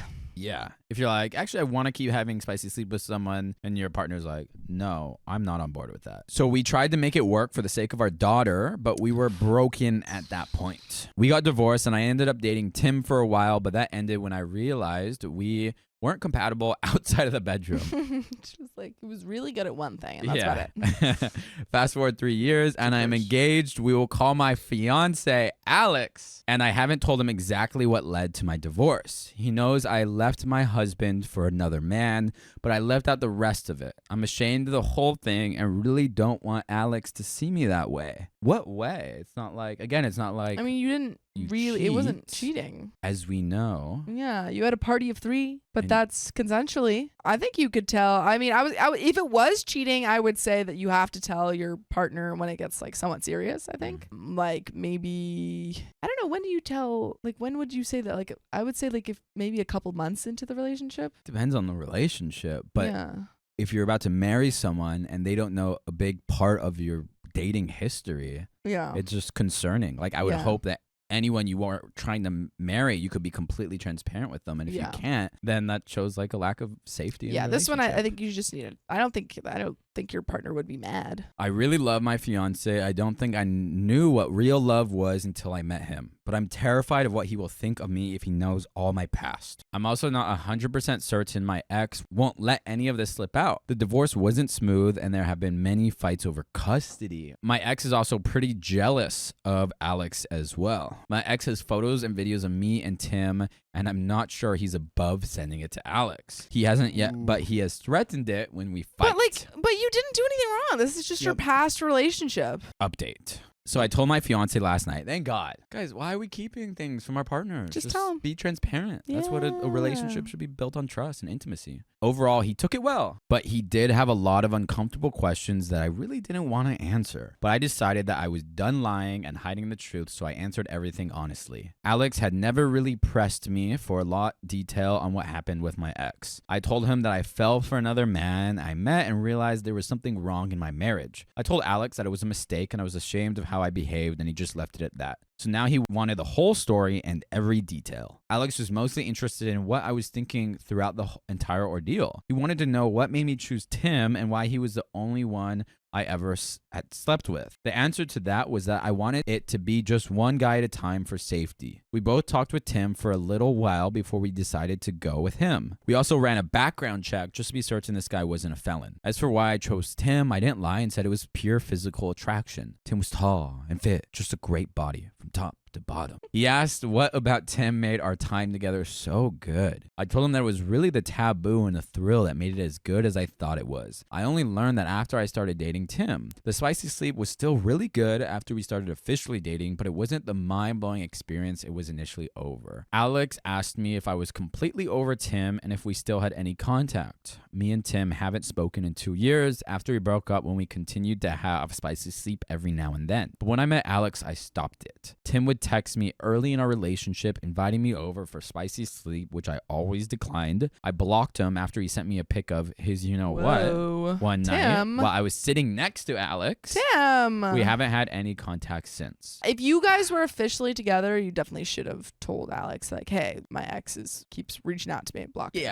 Imagine if you're Alex and I am, and you see an eggplant on someone's phone, on your partner's phone, and they go, I could explain. Yeah, it's not what you think. Yeah. No, I think you should always, if that's happening, because you didn't do anything, so just tell them. Just be like, hey, this happened. Just wanted to let you know I blocked them. Alex asked if my feelings changed for my ex because I had better spicy sleep with Tim, but that wasn't the case. It seems like Alex is getting a little insecure here. I think so, At because first this I is was weird like- to ask all of those questions for a past relationship. At first I was like, oh, he's curious, and it's like, it's actually an interesting story of like, yeah. But now it seems like it's more insecure probing. Yeah, it's like, Yeah. oh, why was Tim so good? Yeah. What about his Mm. body? Like, what about the Yeah. size of anything was good? Huh? Was he What was he better than mine? Yeah. That's what it feels like. Yeah. And I think it's a little bit weird to ask that much information about a previous relationship. I mean, I get it. It's Yeah. coming from insecurity, but it's just, Yeah. it doesn't create like a good No. vibe. The spicy sleep was bad with my ex because I was no longer attracted to him. I'm not sure I was ever very attracted to him, actually. I was 15 when we met. He was older and gave me tons of compliments, told me how pretty I was. So we started dating, and I liked having a boyfriend, so we stayed together. I eventually got pregnant, so we got married. Tim just made me realize that I wasn't very attracted to my ex. So it wasn't like Tim was amazing. Yeah. It just, like, the bar was already Tim so was low. slightly better. Yeah.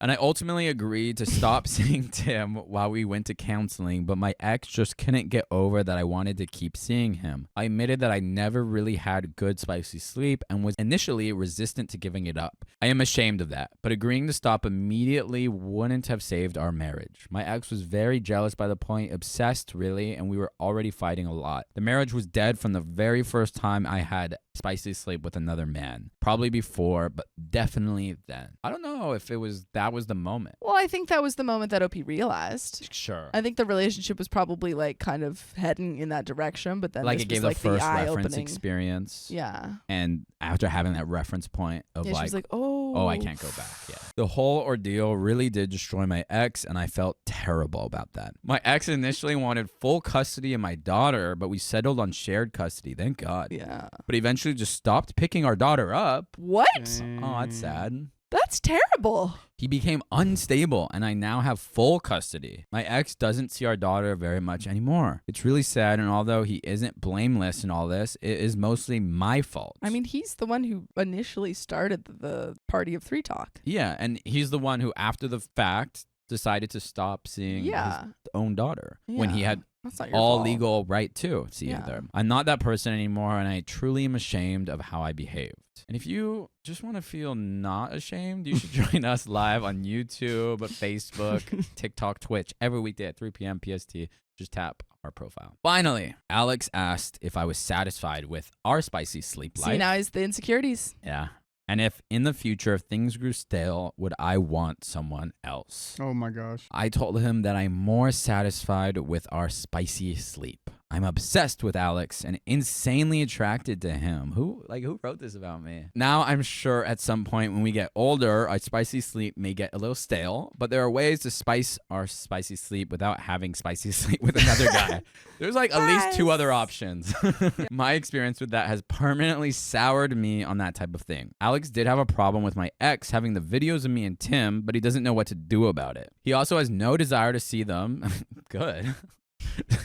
Be interesting if he did, but I'm relieved about that too. So we are okay, and I just want to tell anyone that is considering something like this with their partner to really think it through before you get through with it. I learned that the hard way. I mean, any sort of situation where you're bringing another party into your relationship should be talked about extensively and make sure that both parties are very enthusiastic about it. I think it's just like if you've only been and only had any form of romantic or spicy experiences with one person, if you like bring in another, you're doubling that person's experiences and people that they've engaged with, and that kind of just opens up Pandora's box. I think there's opportunity, like there's ways that it could work. Obviously, like it was doomed that you never were fully attracted to the first partner, but yeah, it's just tricky. And Tricky. My girlfriend and I invited a third into our relationship, but I'm regretting it. You gotta be so sure about those things.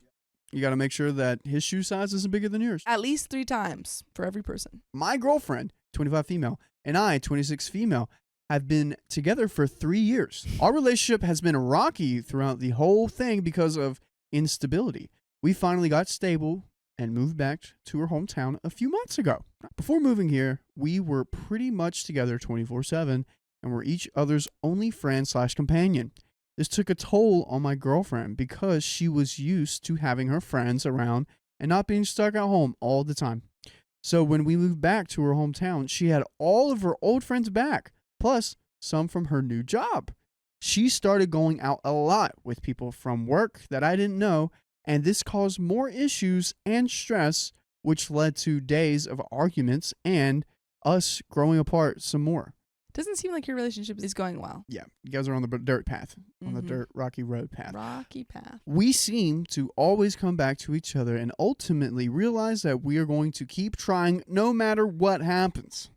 By the way, this comes from Shot Beautiful 378 on the r/OK Storytime subreddit. So, during our relationship, we would talk about having a party of 3, but never did it. It got brought up again recently as a joke, but it turned into the real thing when her friend from work, 32 male, was brought up in question.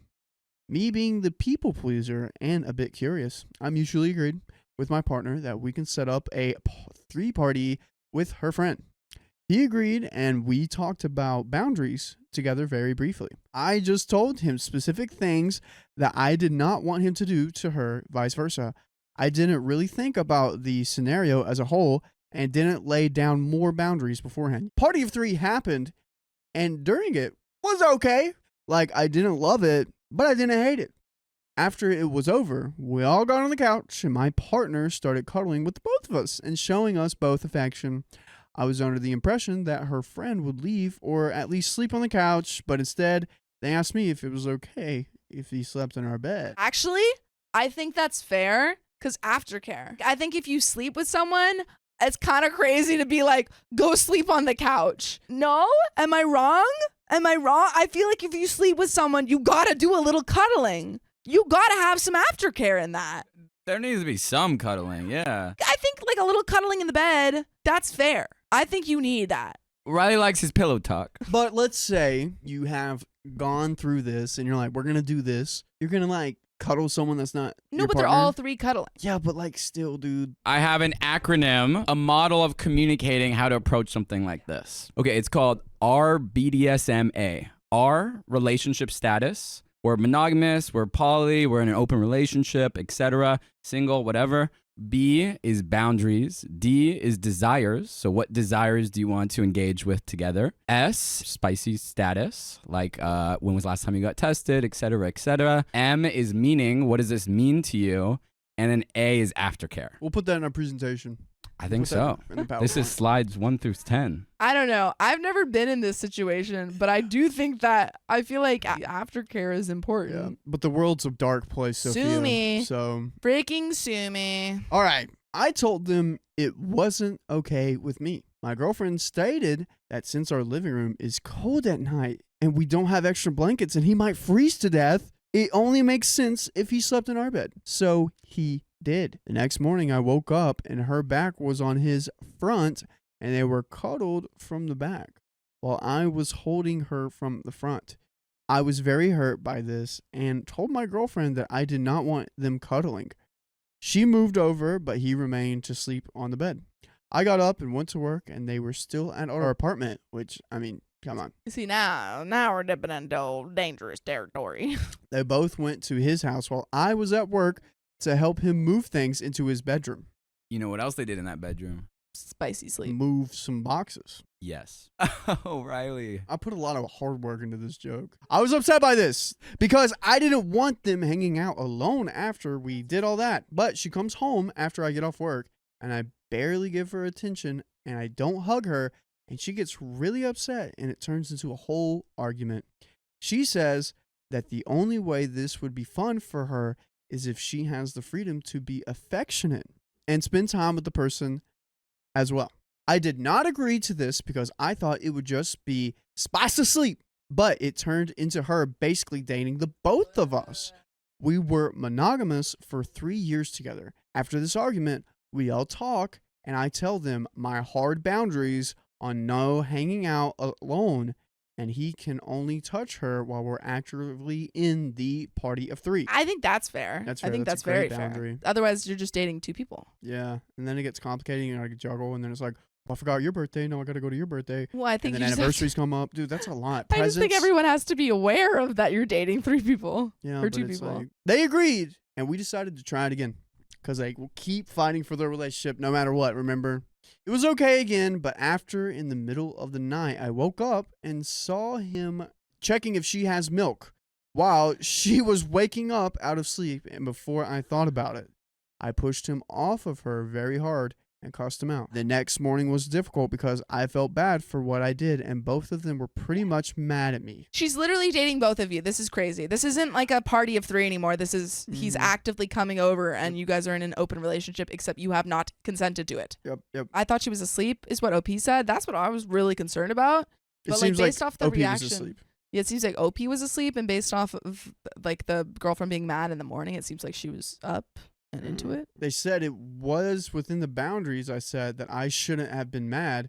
I don't know if I'm in the wrong or not, but I felt like I was being manipulated by them. After I pushed him, he decided to back away for a while and didn't come over for a few days. Today, he came over to talk, and we discussed boundaries again and even made multiple visual representations on paper to explain the boundaries. I like that you did it on paper, not like in person. Like, we can't be doing this. We This can't be is doing my none of this. boundary. We It's can't a be doing none of this. wall. I agreed that they could hang out as long as no spicy things happen. I feel really dumb because after the talk, they went to his house to watch a movie and hang out. Should I just give it up now? Honestly, Update. Yeah, girl. Yeah. Come on. I mean, you've already expressed that you don't want them to have a relationship. She's continued this relationship beyond a party of 3, totally ignoring your boundaries time and time again. I think it's time to end this relationship. Yeah, and even before this all happened, your Yeah. relationship was rocky. It's like when a couple is like, we should have kids, this will fix our relationship. It's giving those vibes. Everyone And then always you get a thinks brother. adding a third person to your relationship's gonna fix it. It won't. Whether that be a child or a spicy partner. Update! Talked to my girlfriend about everything and how I felt. She understood and said that we don't have to do that anymore, and she can take some time away from their friendship. We have agreed to go to couples therapy and have a session tomorrow morning. Since the post, I have been having outbursts and acting cray-cray, and it's been causing her to be scared around me and hang out with the same coworker. He's teaching her how to play guitar. I bet he already knows how to play guitar. And time over his house until 10 or 11 p.m. every night. Guitar lessons are kind of long, not gonna lie. She swears nothing is happening. She just needs a safe place to go after work since our apartment seems unsafe to her now and doesn't have music in it apparently. Last night she came home a bit early because I asked her to, and we actually talked and things got better, just a little better. The relationship is still in the air. I'm not sure if I trust that they aren't doing things behind my back. I also feel, though, I'm being made to look crazier than what I am because she lied to me about him before and in general, and she, too, can be manipulative. I will discuss all this in therapy with her and see what they say. As of now, no more parties have happened, and I have not seen her friend when he brings her home. He parks far from the apartment, probably because he's too scared of me. I barely have seen her because we have been arguing a lot and she's been at work or with him. When I do see her, she wants a little spiciness and I just go to sleep. It's never actually bonding or connecting. It's always spicy sleep and sleep. Wake up, work. It seems like there is hope with therapy, but outside of that, all hope seems lost. We still care about each other a lot. And we say that, but we talk for more than 20 minutes somehow, some way, it turns into an argument. We'll let you guys know what the therapist says. I hope she says break the F up. Oh my freaking gosh. Like after 20 minutes of talking, it turns into an argument? That's not healthy. Right. Actively still seeing this guy and hanging out with him, and he parks far away. Listen to She's playing you like the guitar that he's playing her. Yeah, like a fiddle or guitar. Well, that's the end of that story. And yeah, please break up with her. God. My girlfriend and I agreed to open our relationship, but now she's accusing me of cheating on her. You can't have your cake and eat it too, girl. We had been together for 3 years. Things were going well for the most part. We got along and would rarely fight. Even when we did, we would often both cool down and talk it out not long after. However, about 2 weeks ago, my girlfriend approached me and asked if I wanted to open our relationship. Just like a random thought she had. I don't have anyone in mind, but Yeah. do we think about that? Like, what if? I was immediately shocked, and I almost thought she was joking at first. She said that she really loves me and wants to be with me, but before we get more serious, she wants to get more experience. She was my first everything, and she has been with 2 other guys. She definitely needs more experience because she's like, look, I want to treat you right. That's thoughtful. Okay. Yeah, that's thoughtful. I Really thinking about shot you. down the idea and told her I wasn't comfortable with it. She kept badgering me about it, but eventually relented when she realized I wasn't budging, and that seemed like the end of it. However, a few days later, she came to me again and asked me more aggressively about it, and was insinuating that we might have to take a break if we can't just try opening our relationship for a few months. You gotta break up. You gotta break up. Don't break up. Considering it was basically we'd take a break or I just give her this, I relented and said we could open up the relationship. And it's hard for him because it's his first and he's like, oh my gosh, I think this is the one. And it happens to some people. I think this is the one. I have to do whatever she says and I will stick through this through the end. By the way, this comes from F Parking on the OK Storytime subreddit. So 2 days later, last Friday, I got home from work and saw she was dressed up, and I asked what for. She said that she was going out to the bar with her friends and she wouldn't be back until tomorrow. I immediately recognized what this meant and asked if she would rather spend the night in with me, but she said she really wanted to do this. Eventually, she left, and I was left sitting alone watching TV, getting wasted. I could not sleep if that was happening. I got sad, so I called one of my close friends, 23 female, and was telling her about the situation. After we talked for a while, I asked if she wanted to come over and drink because I was feeling like crap being alone. After she got there and we hung out for a bit, drinking and discussing the open relationship and how upset I was, my friend suggested that if my girlfriend was essentially cheating on me, I might as well enjoy the perks of an open relationship too. She's like, well, what if you were to maybe have spicy sleep with another girl that, I don't know, has been in front of you the whole time? Yeah. But her. I am sure you could see what happened there, and I won't get into details, but it made me feel a lot better. Flash forward to the next morning, and I wake up to my girlfriend freaking out, asking me what the heck my friend and I were doing in our bed. I told her what happened, and she got mad.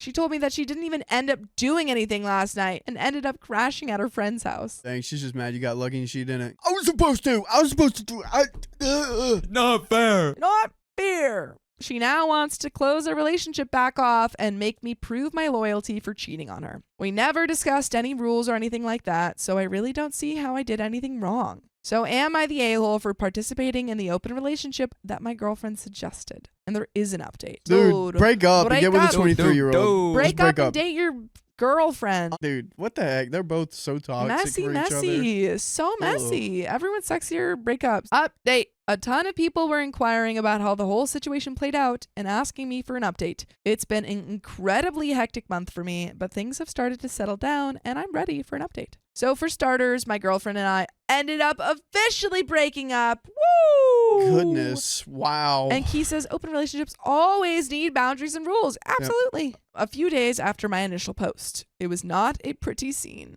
She kept calling me a cheater and telling me what a piece of crap I was for cheating on her. He didn't. They opened the relationship. I took this for a few days while I tried to figure out what to do, but eventually I snapped back at her one day.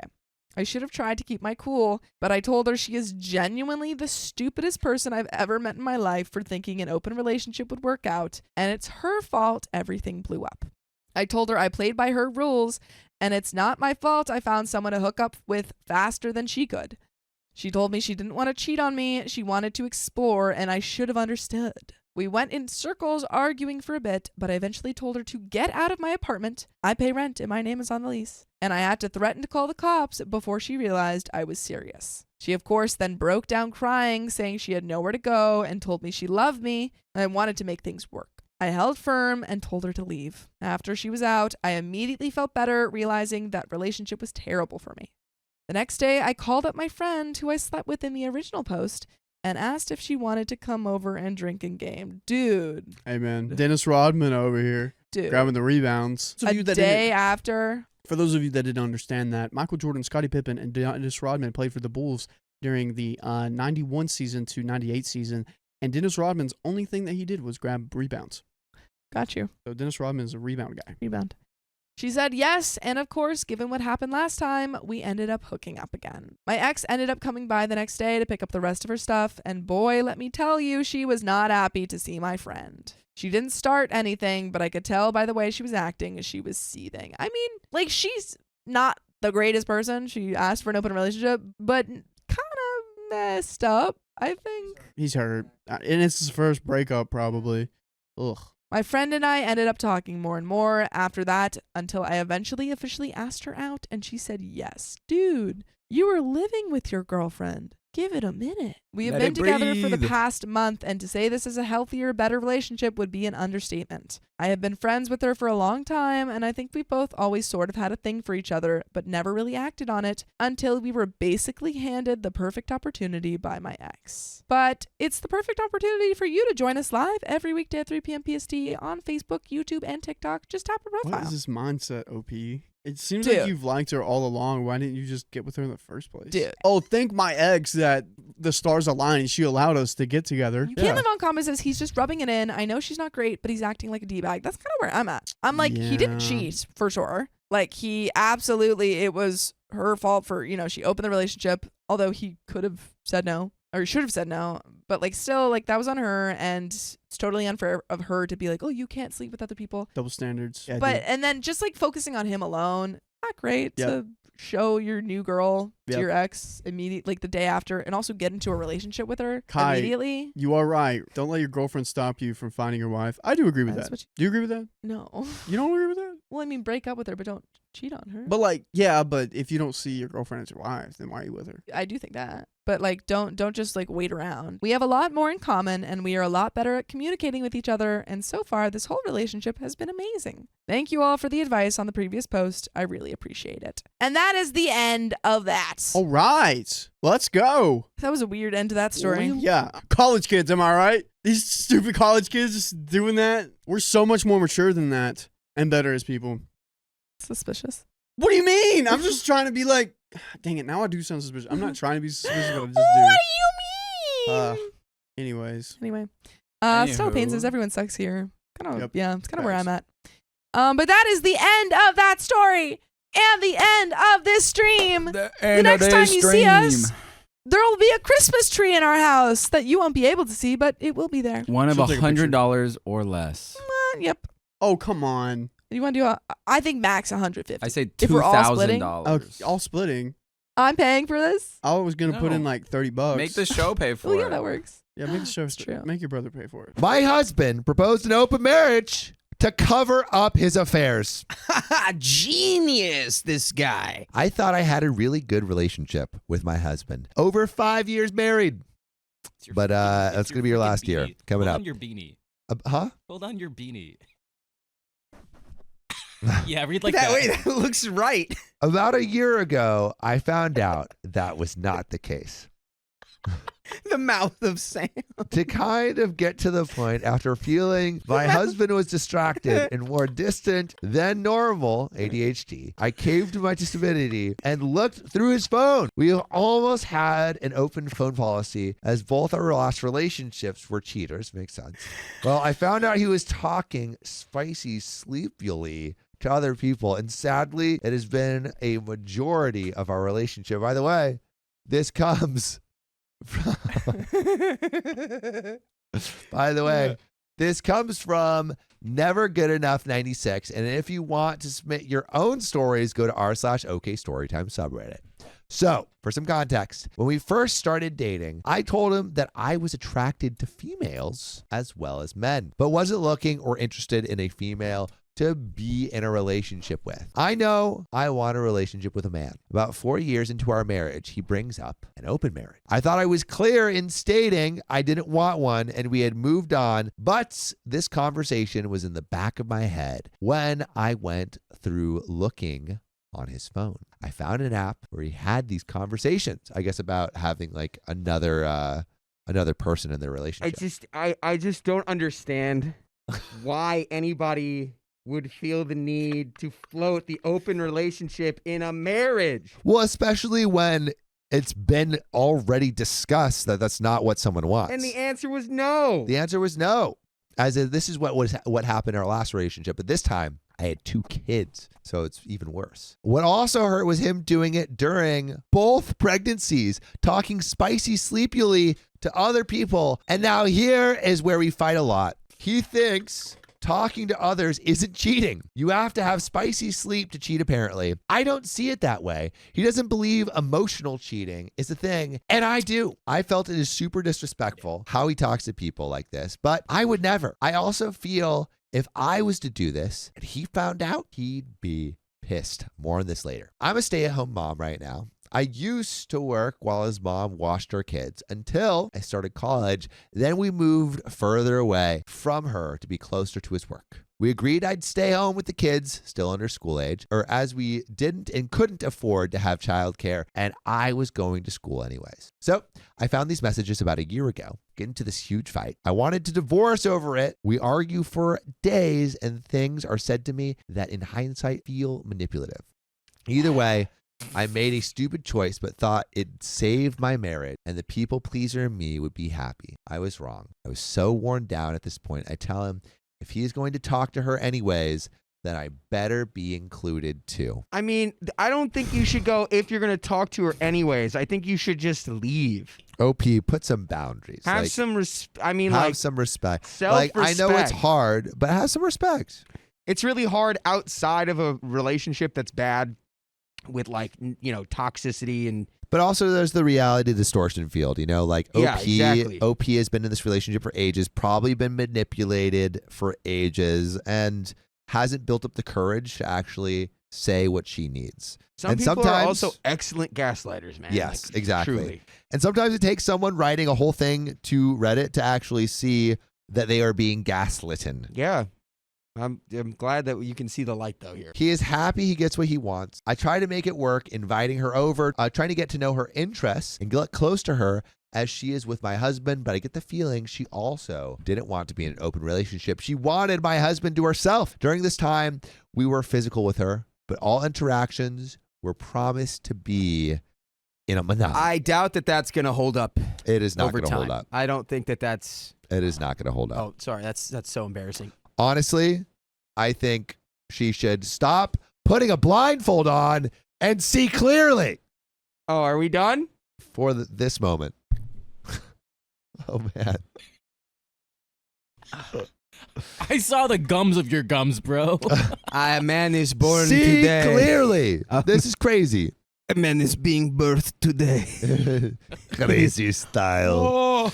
I bring up a few times to my husband, I feel she wants more with him, and I kept getting brushed aside. Finally, she comes out and says she wants alone time with my husband, both spicy sleep and non-spicy sleep. I say, absolutely not. At this point, we're trying to make anything work, so he says I can start talking to other people like he's been doing. I met 2 people during this time. One I stopped talking to as he was also cheating on a partner, and that's a no from me. The other I got along with really good. He was a great friend at the time, but I felt wrong as I started to feel it was becoming more than just talking. The whole time, my husband said I was fine as I told him everything, but it didn't feel right to me, so I broke it off. At some point, this all was getting too much for me, and I recenter myself in this chaos and decide I need to set some boundaries.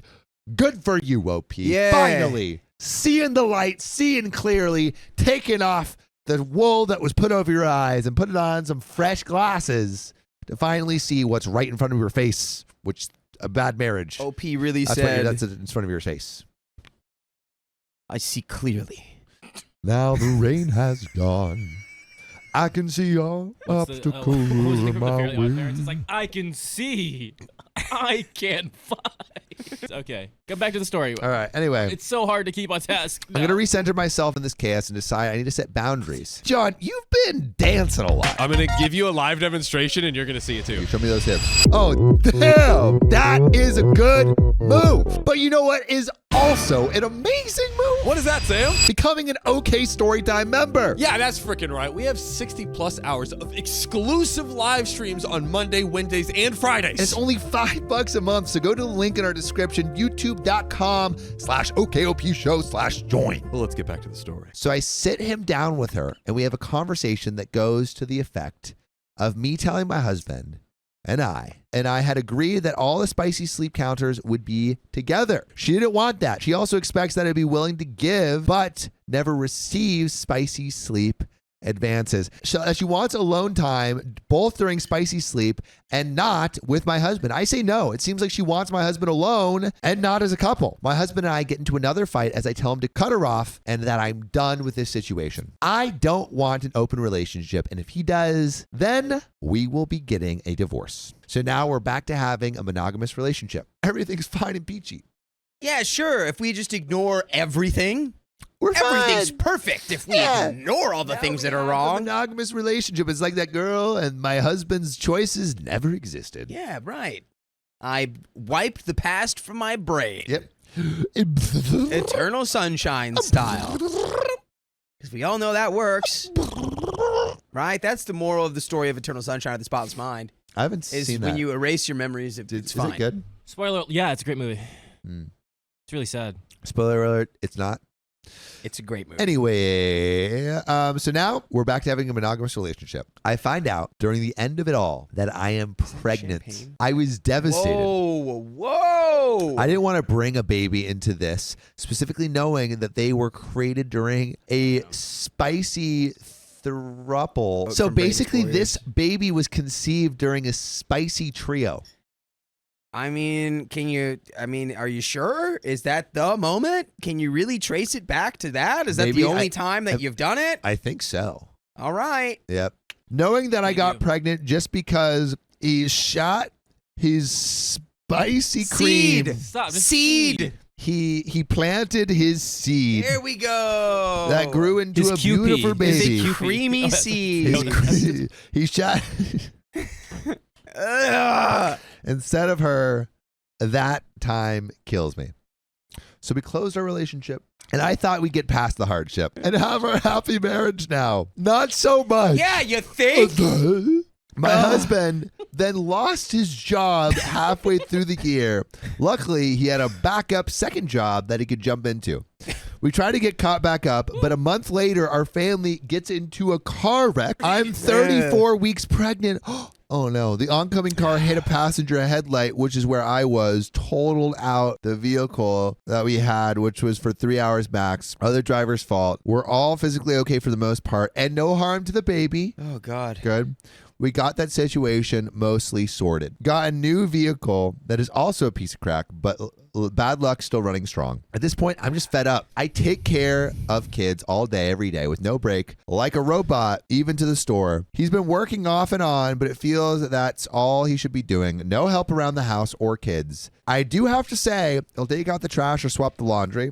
That's like the minimum. He'll also ask if I am in the middle of doing stuff, if there's anything he can do to help. But it's like, what's the point? Why ask? Also, why do I have to tell him what needs to get done? He should know. This has been another point for me. I do stuff for him that he would never do for me. I feel I put more into this relationship than him. I feel I could get past all this chore crap if I was treated better, but it feels like I don't think all for nothing. Also, if you want to be treated better, you should listen to us on our podcast. That's Okay, Story right. Time, wherever you get your podcast. You can listen while you're doing those chores if you want, because you can listen 24/7, 365. Literally do it while you do anything. There's can no do it. limits to when you can listen to this. Yeah, Listen to OK Story Time in the delivery room of your child. I try to keep the house clean, go to school, keep all appointments, and make bill payments. Fill out all the paperwork that ever appears. I try even to help him by running baths, get him coffee,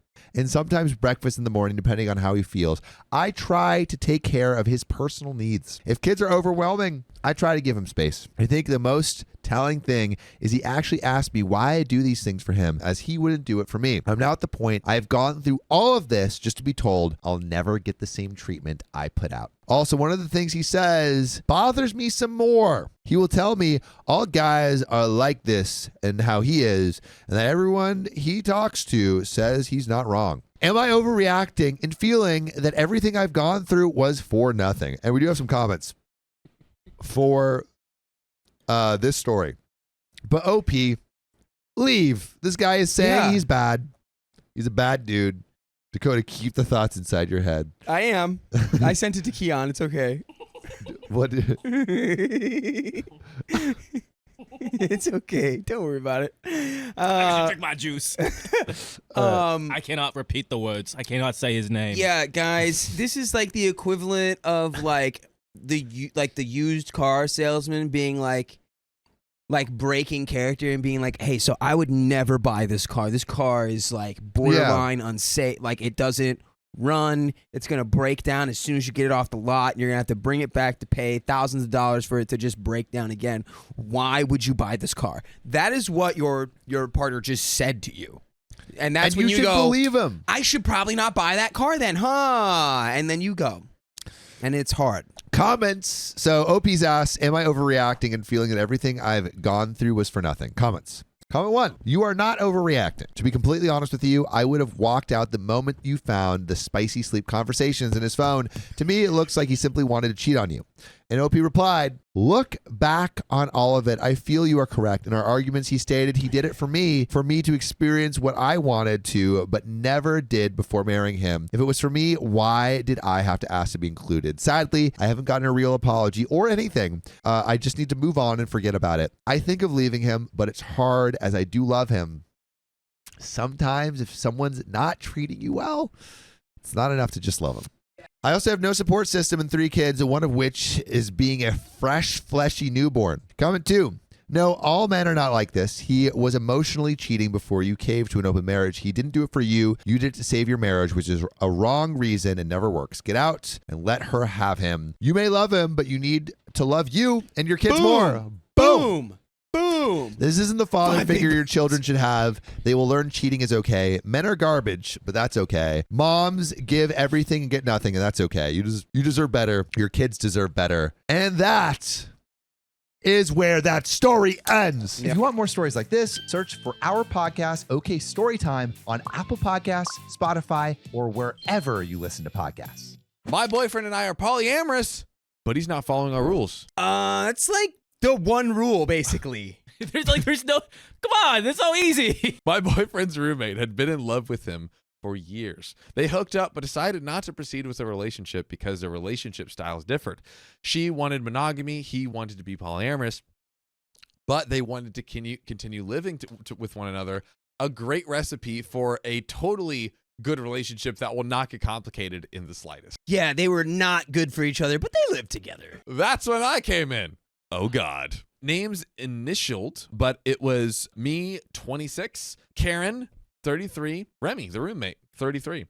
Guest stars are Benny, the best friend, and other partner, 33. Oh, I guess that's the other person there. By the way, this comes from Illustrious Map 7227. And if you have 27 stories or more that you want us to read, go to r/OK Storytime, send it in. 27's the minimum. Ken and I met at our apartment complex. I worked up the nerve to talk to him, and we ended up talking for hours. It had gotten late, so security kicked us out of the common area.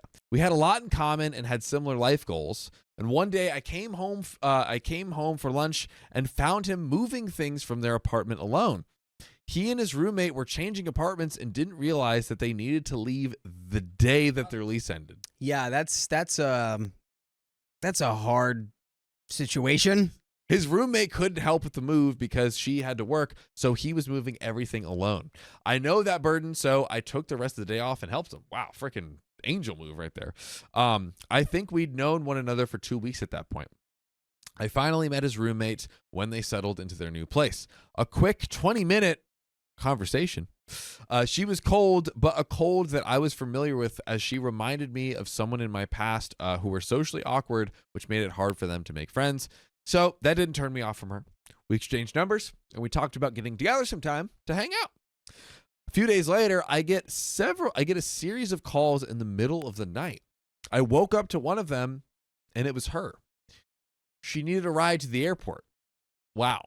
That is, if you just meet someone, you're going to call them at midnight and say, hey, I'm going to go to the airport. That is a crazy thing to ask essentially a stranger. Rita, the roommate, needed a ride from the airport. I had work in the morning and had to be up at 4 a.m., but she sounded desperate to not pay the $60 for an Uber, so I got up and got her.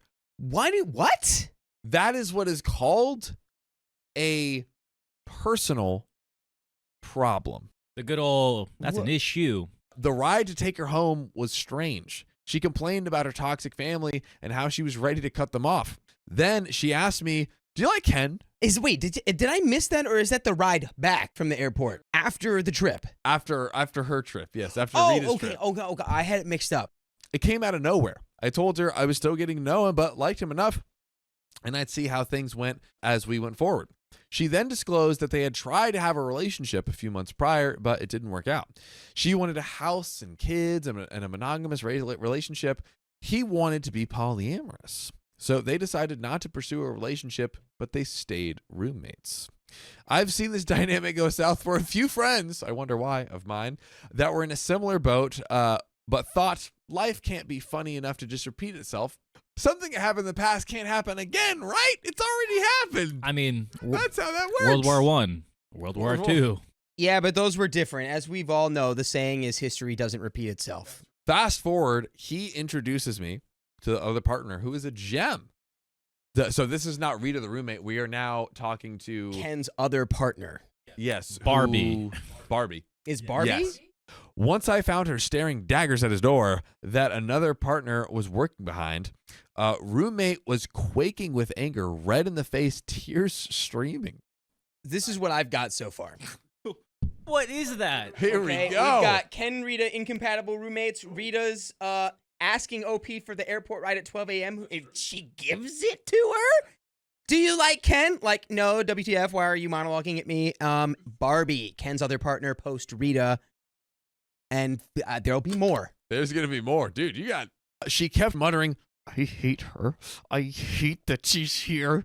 I hate her. I hate that she's here. I hate her. You get it. She said this over and over. I did my best to console her. She was in pain. I can't help but trying to help when I see someone suffering. Nothing was anyone's fault. It was just an unfortunate situation. I have thoughts, but we're going to keep reading. Time passes, and ultimately, I end up asking him if he wanted to try dating me, and he agreed. That's how it works, right, guys? You try to date someone and see what works out. Don't be stupid. We get along really well and seem to have a mutual connection. We were doing good for a while, really good. I'm not poly, but was okay with doing monopoly. I'm not poly, but was okay doing monopoly. I did a lot of research into polyamory and educated myself on what to expect. I joined Instagram and Facebook groups and really took in the information I received. We talked about what that would look like. I really like his other partner and felt how supportive she was, Barbie. I asked him how many partners he could realistically imagine himself having because I would like a certain amount of time with my partner so as not to feel neglected. He told me 8. 8 partners. Those are rookie numbers. Get them up. That's a little. Yeah. Barbie, his other partner, lived in California with her husband. Whoa. So this seems feasible for all of That's us. going to get added to the whiteboard. Yeah. Barbie's husband. As for his roommate, I asked if he had feelings for her, to which he replied, no, not anymore. I told him if he ever felt feelings surface again, I would like to know. I had no problems with him wanting to pursue a relationship with her, but couldn't be in the relationship with him if she was, because I'd seen firsthand how crazy she was about him. I didn't tell him that part, just that I don't think things would work between us if he was also with her. He agreed, and withholding communication, another foundation of a strong relationship. I gotta say, this is an extremely weird set of like principles to have in like the mono-poly. Like, she's like, oh, I feel like if you were with your roommate, it wouldn't work. Yeah. She likes you so much. It's like, But let me not tell you that. Let me just keep it. but it's not gonna work anyway. Time passed and things began to go south between us. I knew he loved debates, but he hated losing more than anything. So he hates debates, actually. He likes winning, is what you meant to say, OP. Somehow all those insecurities rose to the surface around me. He was so proud of how smart and how talented he was and got visibly angry when I displayed that I was smart and talented as well. What a keeper. I figured what was going on with him, but knew I couldn't be the one to bring it up, and he'd need to speak with a counselor of some kind. He wanted to be number one. So I met his mother once, and similar to mine, she made him feel like he wasn't accomplishing enough. This drove his desire to be the best, but when he was faced with people better than him at things, he couldn't stand it. He'd put down other musicians, even so far as to say Lizzo, the Lizzo, only got her stardom because of her connections and not for her talent, and that her music was superficial and had no substance. For instance, once when he went out to karaoke, another shared interest between us, a touring musician, happened to be there too. I don't recognize the guy, but it seems like he was successfully living as a full-time musician, so he's probably good. He comes up to us after I'd done Dream On, and he's raving about how well I did, how even professional opera singers struggle to hit that high A that I had, and asking if I was trained classically. And he refused to believe me. Oh, I see my partner Ken getting angry that the guy wasn't commending his singing from when he went up before me. How freaking dare you? I tried to turn the attention to him, telling this guy, I'm not a professional musician, but my partner is, and you've got to hear his music. Oh. Right. Okay. So we've got OP, the Lizzo super fan. What? This is, I ran out of space. We're still going. We're breaking it down as things progress. So clearly, OP is Lizzo super fan and also super talented, I guess.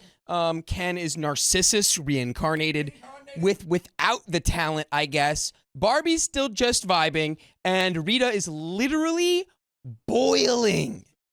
The guy looks confused, making a face as if to say, okay, but I'm talking about you, which made my partner more discernibly angry. Other people are coming up to me too and applauding how well I'd sang. It wasn't until someone asked Ken directly, wasn't she amazing? Then he complimented how I'd done. Yeah,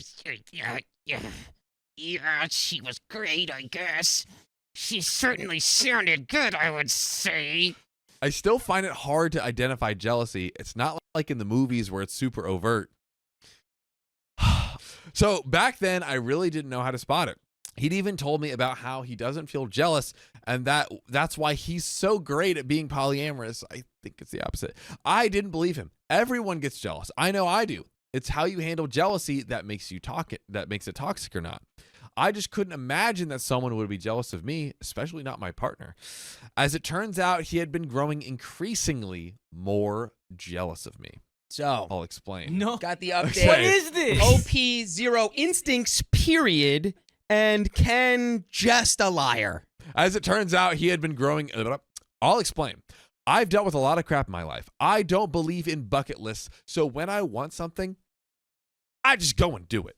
So I've done things that are on many people's bucket list, all before 25. I usually don't talk a lot about it. One friend, after we'd known one another for a year, found out the school I attended for undergrad and said she feels every time she talks to me, she finds out something incredible I've done. You could have fooled me the way you're talking about it right now, right? You're like, I don't ever talk about this, but when I do, everyone goes, you're the most incredible person I've ever talked to. I don't talk about it all in one sitting. What kind of conversation would even warrant that other than an interview, if you insist.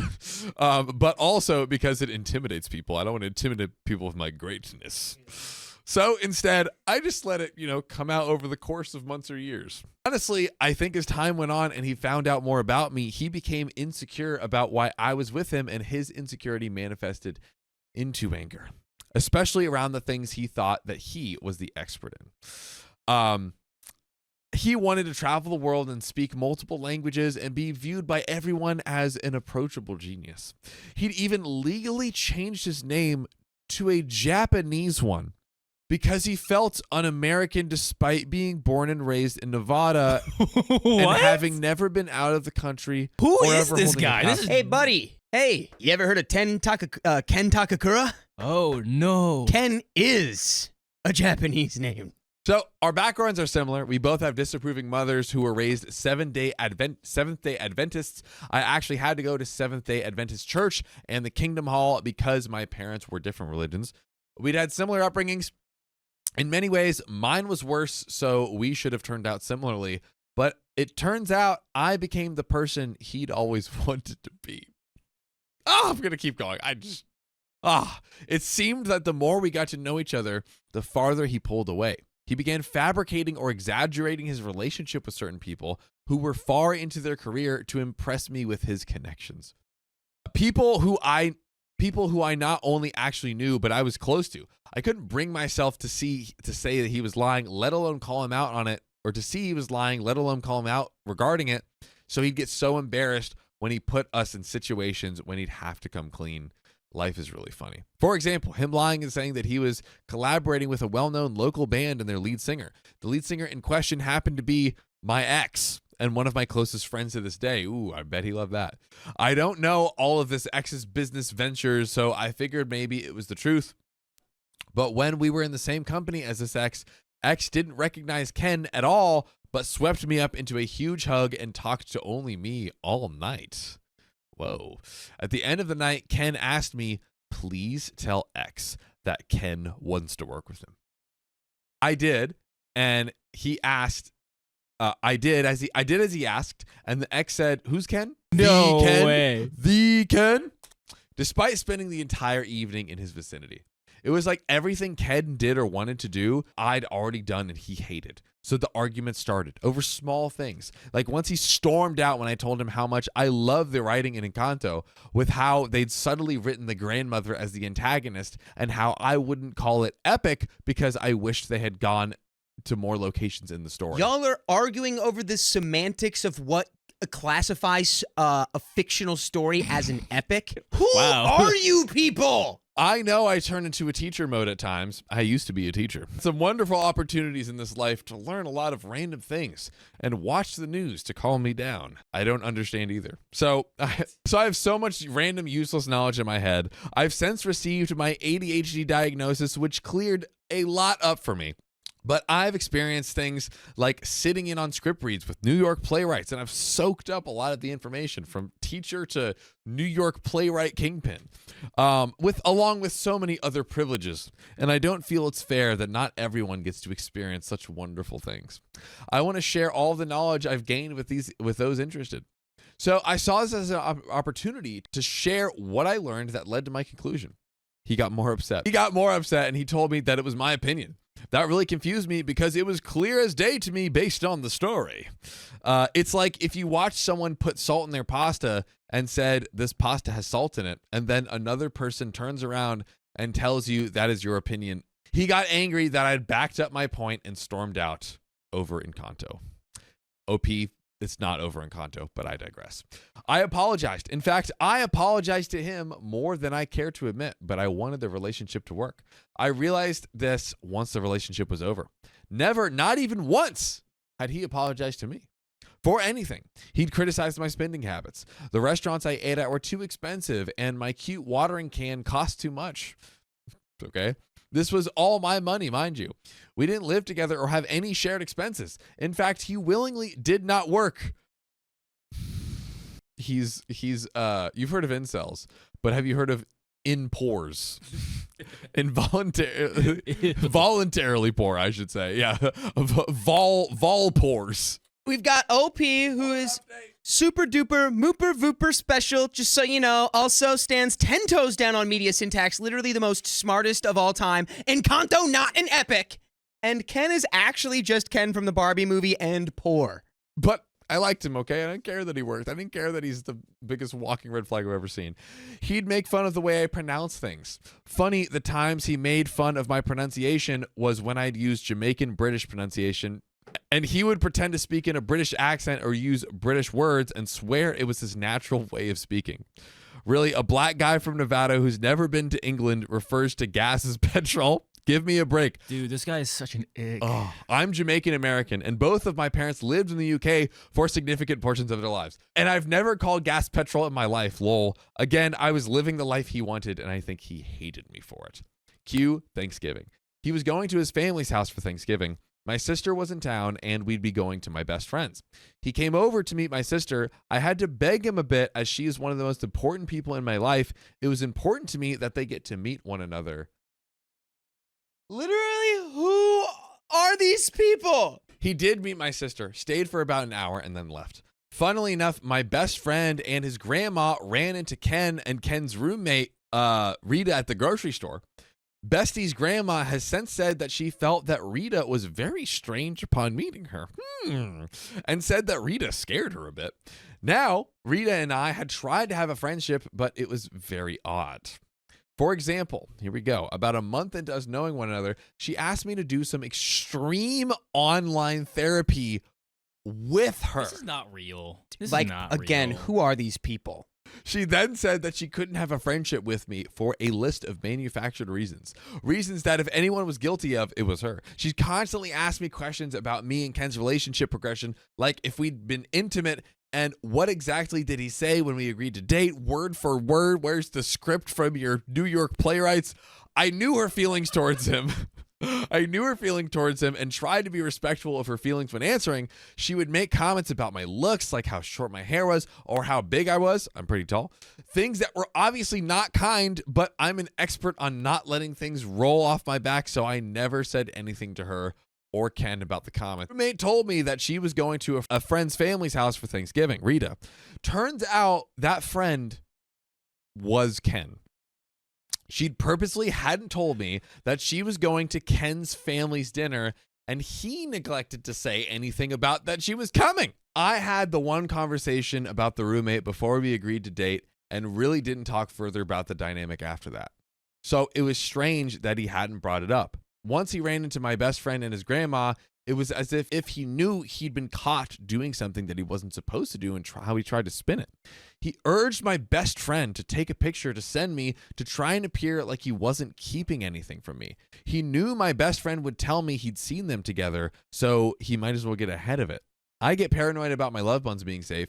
I won't sleep well if I don't know that someone hasn't made it home safely. My father passed suddenly a few years before I knew Ken, and Ken knew that. I asked for only 2 messages. I am not a clingy person, so I wanted to spend the holiday focusing on his loved ones. I asked him to text me when they'd made it to his family's and when they made it home. It's a 4-hour drive. The freezing roads have wasted people on the holidays. I get worried, so the text reassured me. He sent the first one, but never the second. Oh no, and that's the deal breaker? This is where it all unravels. I texted just one time asking if he'd made it home and called one time. I don't know how I knew. I just knew. I didn't want to believe myself, but I knew it was true. The next morning, he texted that he had just fallen asleep when they'd gotten home, and that's why he hadn't answered. I knew he was lying, and I pretended not to. So about a week passed. We were on my sofa watching TV, and he asked me about how I felt about roommate. I reiterated the same thing I told him at the start of the relationship. Go for it if you like her, but I can't be with him if he was with her. A week later, I go by their apartment. He's gaming, and Rita is huddled under the covers in his bed. Also, sick as a dog, wearing a mask. Mind you, this is peak vid season. I'm confused. If she's this sick, why is she coughing her lungs out in your bed? Where should I sit? They're acting so casually. I felt so crazy and was thinking this is so crazy. He ends up leaving to go to work, leaving me to take care of Rita. I mean, isn't that better than Rita being taken care of by Ken, who you're like, I don't know, are you in love with or do you not care? I love these people. They're so smart. They're so great. Polyamorous monogamy is the dumbest thing I've ever heard. We chat for a while, and she says that she can't continue to lie to me anymore and admits that Ken and her almost had spicy sleep the night of Thanksgiving. I know her motives aren't well-meaning, and so I refuse to break down in front of her. I rub her back and tell her I accept her apology. Are you just like actually maybe kind of a sociopath? I figured something like that likely happened, and I forgive them both. At some point, she texted Ken. I told her. He raced back home and drops on his knees, begging for me to forgive him. Truly, I wish I could have just spoken to him alone, but Rita wouldn't leave the room. If she just left, she might have gotten what she wanted, and I may have had the courage to end things right then and there. But as a people pleaser, I see 2 people having a breakdown in front of me and know my actions can make them feel better, so I console both of them, telling I know they didn't intend to hurt me. In general, I find that I can speak my mind better in one-on-one situations, but once I feel ganged up on, I fold. I could feel it sitting right there in my throat. Ken, can I talk to you alone? It was right there like it was choking me. I couldn't get the words out. I'm going to re-say that. It was right there like it was and I couldn't get the words out. So I let them both cry on my shoulder. And she tested positive for the vid 2 days later after with her sick tears. Honestly, I think that was the day I broke. After that, whenever he asked me to jump, I'd ask how high. I saw him readying for an argument. I just cave into his opinion immediately. Whatever he wanted, he broke up with me on Valentine's Day. Okay? We have different life views, he said. I cried and apologized for being too outspoken. This enraged him, and he told me later if I was calling him weak and how he loves speaking to strong-minded women. If you want stories that are the antithesis of how just migraine-inducing these people are, or at least way less migraine-inducing, you can go to Spotify and listen to full episodes. Type in OK Storytime. Apple True. Pods and your favorite podcast app, too. Type in OK Storytime. Almost all of the stories are actually not like this one. Yeah, I think How did we? everyone sucks. And you know how we can avoid this? By actually like being like, oh, I'm going to get in touch with myself. How do I feel about this? Okay, now that I know how I feel about this, I'm going to say it to the people who the information pertains to. Mm-hmm. And I we think call that something. I started therapy not long after and cut contact with him completely. He tried and failed attempts to get a hold of me. Only communication we had was him asking to return my things that he'd been refusing to give back. Talking to him at all made me so angry. I unleashed. He and Rita, the roommate, had walked all over me, and he had treated me worse than a dog. I'd never forgive him, not even for myself. Me and Barbie are still friends, just online for now. That's going to work out great. She has a kid with her husband now, and now doesn't get to go to our state as often anymore. Literally still love her to pieces for whatever reason. And yeah, through therapy, I'm learning how to love myself again. Still dating, but pretty done with relationships. I'm so scared of ending up in a situation like that again. I'd rather be alone, honestly, until someone can come along and show me that they can care for me properly. There's one candidate at the moment that might put me back in the relationship game. Oh God. I haven't felt safe like how I have with him in years, not since before all this, so we'll see. Dang, I hope I never Thank see God! I hope I never see any of that. That was disgusting. That was disgusting. Ugh. My girlfriend and I are having intimacy problems, and now she wants to explore with women. You get the best of both worlds. I, 39 male, was told yesterday by my bi partner, let's call her Jane, that she, 37 female, wants to be able to explore her bi aspect with women. By the way, this comes from Median Guy 13 on the OK Storytime subreddit. So she's never been with a woman before and grew up in a standard, repressed, Midwestern household and really only came to terms with her bi-ness about 5-ish years ago. Some background. We've been struggling with our spicy sleep life for around 7 years now due to a libido mismatch. I would like to have spicy sleep more often than we do, which is around once or twice a month. We have talked about this quite a bit and have been trying to work on it together. When we do have spicy sleep, we both enjoy ourselves, I believe. But the past few years have been a struggle for me, and my self-esteem around my looks has been in the dumpster. Oh, man. That sucks. A few weeks ago, Jane brought up the idea of seeing a spicy sleep therapist to help us with counseling as a couple and to work on what I thought was the libido mismatch. I was a little reticent, but I thought that improving our communication could only be helpful, so I agreed. We set up an initial consult with the person that was scheduled yesterday, Monday. On Friday night, we were cuddling with the intention of having spicy sleep, when suddenly she started blurting out how we would be working on some really new things in our relationship with the therapist, but we could talk about it then. I stopped her and told her that it felt kind of cruel to drop a statement like that for me to stew with for 48 hours. Jane then said that it was really nothing new and that she had just had a hard time talking about her bi-ness with me. I let it drop at that, and I was caught off guard since I already knew she was bi years prior. We had not great spicy sleep, which was because I was distracted. Several times over the weekend, Jane tried to initiate spicy sleep with me, which was a lot for her, but I politely declined. Finally, on Sunday, she asked me if we were okay.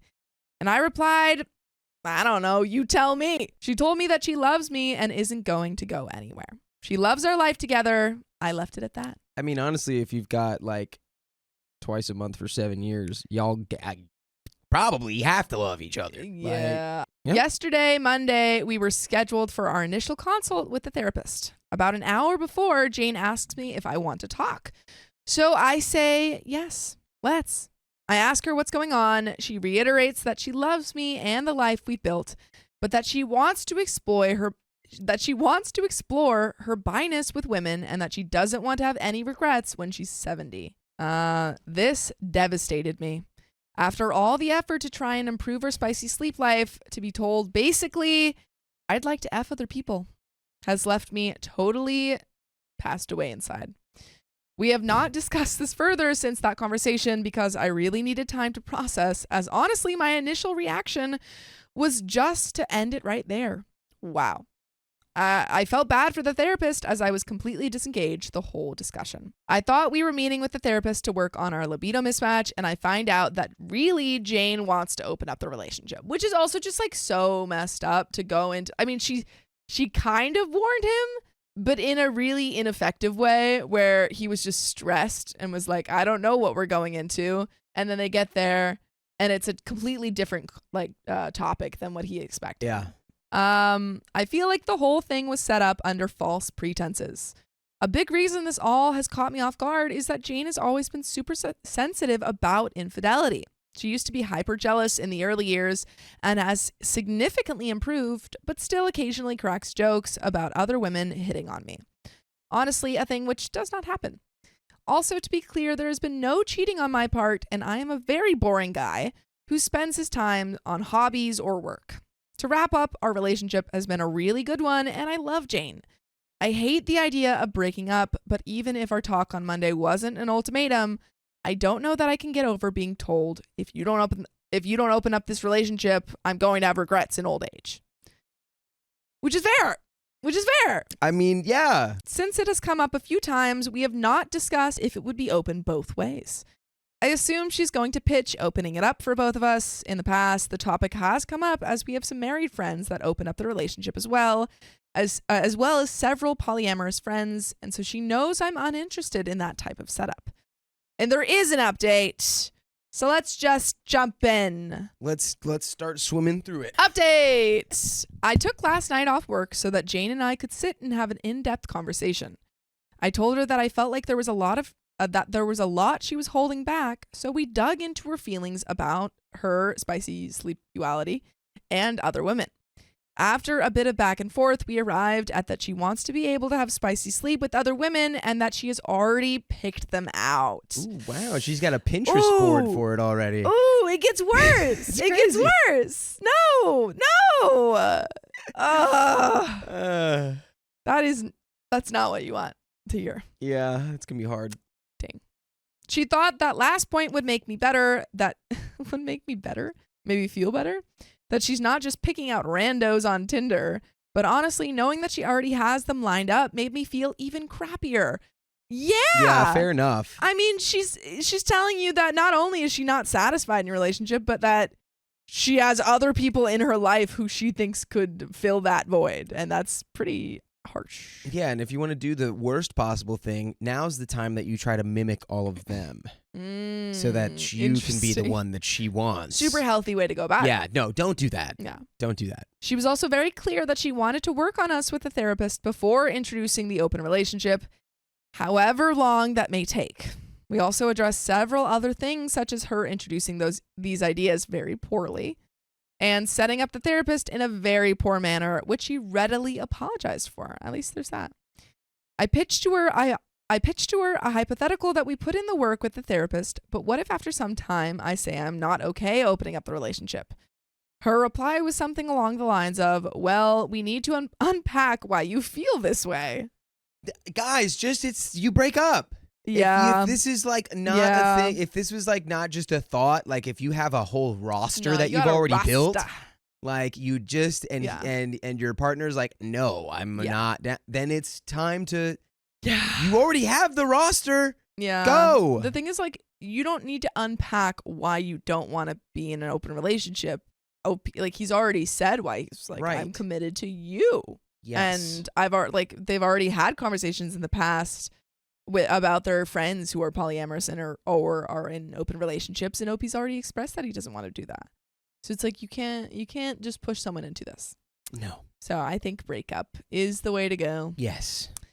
Being as emotional as I am, I'm having a hard time knowing how rational I'm being. But it really felt like what she was suggesting was using therapy to change my mind on something that not only is a firmly held belief, monogamy, but that has been the basis of our relationship for the past 15 years. Oof. I don't need to effing unpack why I want a monogamous relationship any more than I need to unpack why I effing prefer women over men. I just effing do. That's how it goes. I am so tired and heartbroken. I started hunting for places to live this morning. Several of you brought up divorce, but I don't believe in the institution of marriage, so we never got married. Okay. Well, I guess that smooths the process over. It's very normal, but I think it's just the way that Opie phrased that. It was funny. I don't believe in the institution of marriage. Don't worry about that. We don't have to get divorced. That's literally how my old history teacher used to phrase that. That's funny. Yeah. I guess that makes things a lot cleaner. Thanks to everyone for your feedback. And there is another edit. A few people have brought up whether the relationship was going to be open both ways. I did not ask because I don't give a crap. I was not looking to catch her in some kind of gotcha hypocrisy. I just wanted to know if my relationship was over. Others have been asking me about just having a ménage à trois. I am sure 20-year-old me is going to pass away inside, but here's the answer I posted below. By the way, you can post up with us every weekday at 3 p.m. PST on YouTube, Facebook, and TikTok. Just tap our profile. Just tap it. We might even be live right now. We but probably are. Before you go check on that. There's a little bit more to this story. But any final thoughts before we finish it off? It's sometimes people just like fundamentally disagree about stuff in a relationship, and that just is, that's just the end of it. Sometimes if you can't reach a compromise or something, it's just the end of it. You don't have to make your partner go to therapy to try to just conform to the way you want them to be. Exactly. You can't change. Yeah. You can't just bully someone into changing their mind. Yeah. And Persagriba says the joke is even better when you explained it. Sophia, haha. Thanks. That's all the best jokes are the ones that are explained. I'm not interested in that, to be honest. My ego with regards to my spicy sleepuality is at an all-time low. I'm clearly not enough for Jane. Ugh. So even if we bring another woman into our bedroom, am I really going to enjoy that fantasy? I think it's unlikely. Well, it's not your fantasy. Yeah, it's not your fantasy. It will be something new and fun for her, but I won't ever be able to unsee that fact or compete with it. I think this would probably wreck me even further. Dang. So, yeah. Youch. Yeah, I think it's time to break up, unfortunately. I refuse to be intimate with my husband after we opened our marriage. Ooh, that's what you get. That's what you get. She saw her options. I won't sugarcoat any words here or make the situation in my favor. I need a very non-biased opinion. Around mid-August of 2019, me, 28 female, and my husband, 35 male, tied the knot between us. He has 2 kids from his previous marriage. He and his ex-wife are co-parenting their kids. I really love the kids. One of the major factors why I got married with him was kids. I have reasons for that. By the way, this comes from deleted on the OK Storytime subreddit. My father passed away when I was 15. My mom wasn't so highly educated, so with that less education qualification, she couldn't provide for me and my other 3 younger brothers all alone. So I started to do part-time jobs. I babysat, cleaned people's yards, took out pets for walks, did assignments for my classmates. I earned really little amount of money with that, but it helped my family slightly. When I was 17, I took a food delivery job. One night around 10 to 11, I was dropping food off at the other side of the city. A wasted driver hit my bicycle and I got into a terrible accident.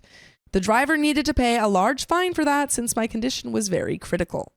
I had a lot of internal bleeding and damage. So because of that accident, my doctor confirmed that in the future, the chances of me getting pregnant were way less. Ooh, that's hard. Really sad. It will be a miracle for me to have my own kid. I was at the lowest part of my life because of that accident. I couldn't go out to do my work on my own. My family took care of me. It took me around 8 months to get well. At first, I didn't mind having a childless life, but when I started to notice my friends were having family, I realized the beauty of motherhood. So I started dating guys with kids. My husband was my second boyfriend. We tied the knot after we dated for 10 months. When I got married, his son was 11 and his daughter was 7. I got along with them well. It took them a few months before they started to call me mama on their own. That's really sweet. That's so cute. I left my job to be the stay-at-home mom for them. Honestly, I adore them. I have a really good relationship with their bio mom too. After COVID, we went to Belgium for a second anniversary in 2021.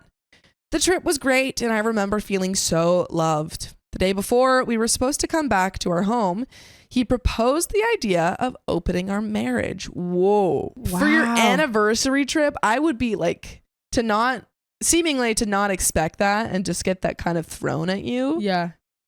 I would be heartbroken. I would. Yeah, me too. If I say I was hurt, it would be an understatement. I couldn't look him in the eyes without feeling hollow and sorrow. I said no multiple times after coming back from the trip, but he kept persisting. Disgusting. Unless you are both enthusiastic about opening your marriage, you can't do it. If Reddit has taught us anything. Yeah. After a couple of weeks, I gave up. No. And agreed. Ugh. Oh no. He set the terms. I don't remember most of it, but few of his terms were never share this information with others. We can't date our exes or friends. No emotional attachment with our partners, and always use protection. I'm not a fan of the never sharing it with others. Yeah, I don't never share that you're in an open marriage. Yeah, I feel like, because I think every person involved should be made aware of the circumstances. Well, I'm assuming maybe the affair partners will know, or the other partners. But I'm thinking even not saying it to friends or family. Mm-hmm. I think that's rough, especially if it hurts. Yeah. I just don't like that. I don't know. Yeah, I don't think it's fair. In his words, he still loves me. He only opened the marriage because he wanted to gain experience and use it on our marriage. That is such a lame excuse. That really is. He's like, no. I just wanted to practice with other people so I could be a better husband for you. Yeah, it's all for you, babe. It's just for you. It's all for you. I remember going to sleep, crying, and hurt. I gave up on my job to take care of him and the kids, yet he yearned for another woman. We became distant. He noticed that and tried to initiate intimacy with me, but I didn't feel anything at all.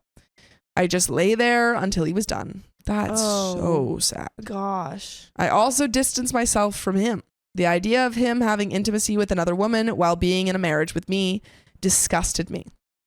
I couldn't look at him in the same way I used to. We always have our location on so I could see where he was going. Those used to hurt me a lot until I became completely numb at this point. Now I don't see him as my husband, but someone I tied knots with to be a mother. Last year, I told him I want to start work again. He got defensive, kind of. He tried to use a lot of reasons to show why I can't work. When he saw all of his tricks were going downhill, he pulled the kids into the mess. He knew I had a soft spot for his kids. I didn't back down that time. He gave me the cold shoulder and went on a trip with one of his girlfriends. I applied to be a teacher at my brother's high school. Also, that sounds like an emotional attachment. Going on a trip with one of your, open marriage partners. Right. It's not just a hookup, it's a girlfriend. It sounds like a girlfriend, and it sounds like that's in violation of one of your rules. He is the youngest of all of my siblings and a sophomore. I am teaching chemistry in his school. My husband was mad at me for having a job for a few months, but he gave up. I started to give myself alone time. Since the kids have extracurricular activities, they don't always stay at home. I have a friend circle from high school. I hung out with them every 2 weeks. I met a guy in my workplace. He's 29, has 3 kids with his late wife. One day, I ranted about my whole situation. He showed interest in me after that. He is a nice guy. I went on a few dates with him. Nothing physical happened between us. I think I'm relying on him for mental support since he's very supportive of me. I haven't felt something like that for a long time in my life. Now, a few days ago, I went to the salon and cut my hair short into shoulder length. My husband complimented me multiple times that day. The kids went to their grandparents' house for summer vacation, but during the night, he tried to initiate intimacy. Well, I straight up said no for the first time. I think he got taken aback. He had a mix of a few expressions that I can't put a finger on. He started to use the husband card on me, and I put my foot down and said no. We had a huge argument, and he left. I saw his location. He went to one of his girlfriend's place. I'm upset.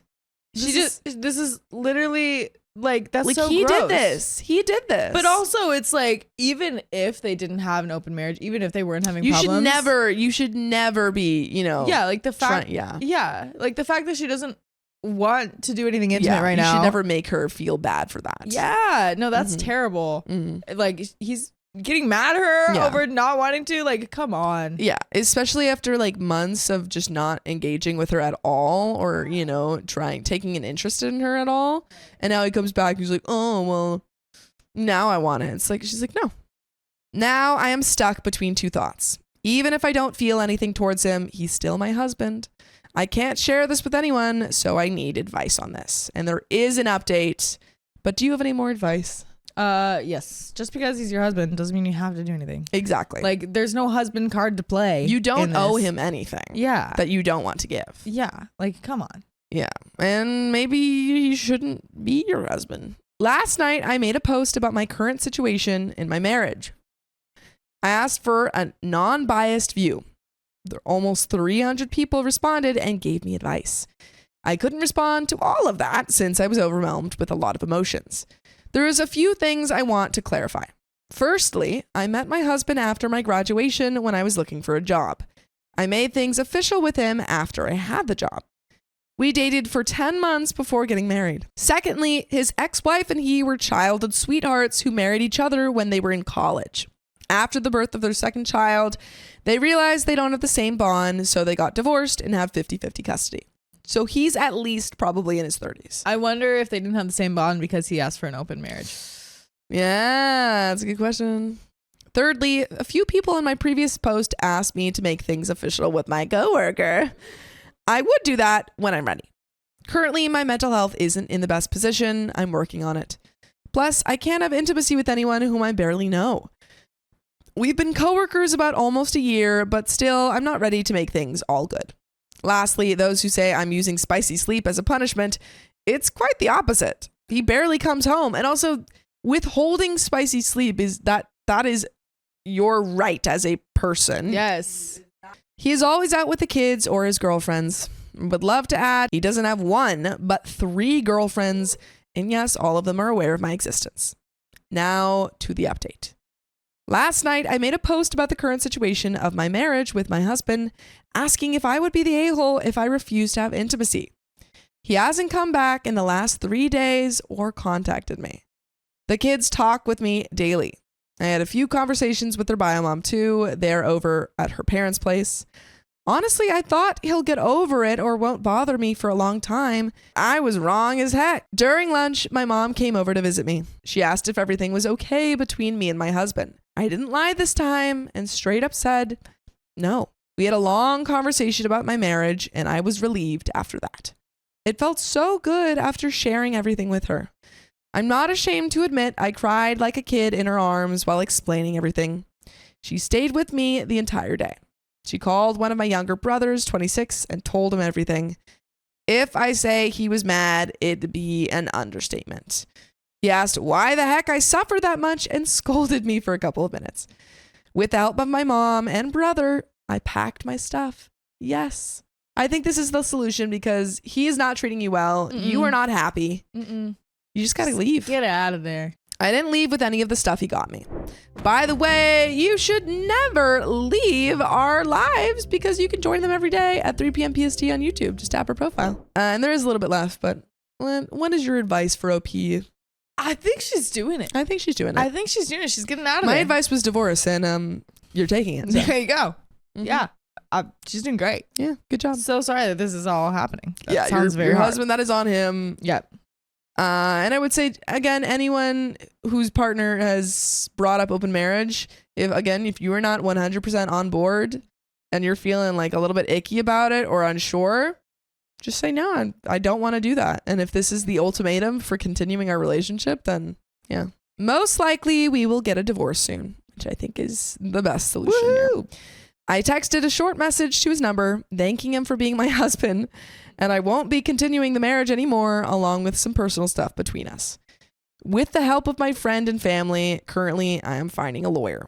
I don't know how long it'll take me to finally get out of the marriage.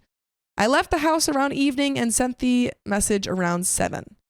After that, I muted his number. I also told his ex-wife about this, and needless to say, she was as shocked as everyone because he wasn't like that. She assured me that even after divorce, she will let me see the kids. Oh, that's nice. I'm really grateful for that part. Divorcing him will be easy since we always had separate accounts. I have little savings. Before I get on my own feet properly, I will be staying with my mom in our old house. I turned off my location before leaving his house, but it won't be long until he figures out where I am. He is currently messaging me, but I am not strong enough to open them and read them, so I haven't responded or read his messages. And that is the end of that story. Wow. Man, oh man. Wow. You know what? I think all's well that ends well, even Yep. though it hurts and it's gonna take you some time to move on from this. I think this is the best case scenario. You know? You'll find someone better. You seems like you might have already found someone better. True. And good for you for putting your foot down. Standing up for yourself. Put your foot down. But that's the end of that story. That's the end. And also the end of this episode. Oh, look at that. So if you love us, make sure to subscribe. We love you. And see you tomorrow.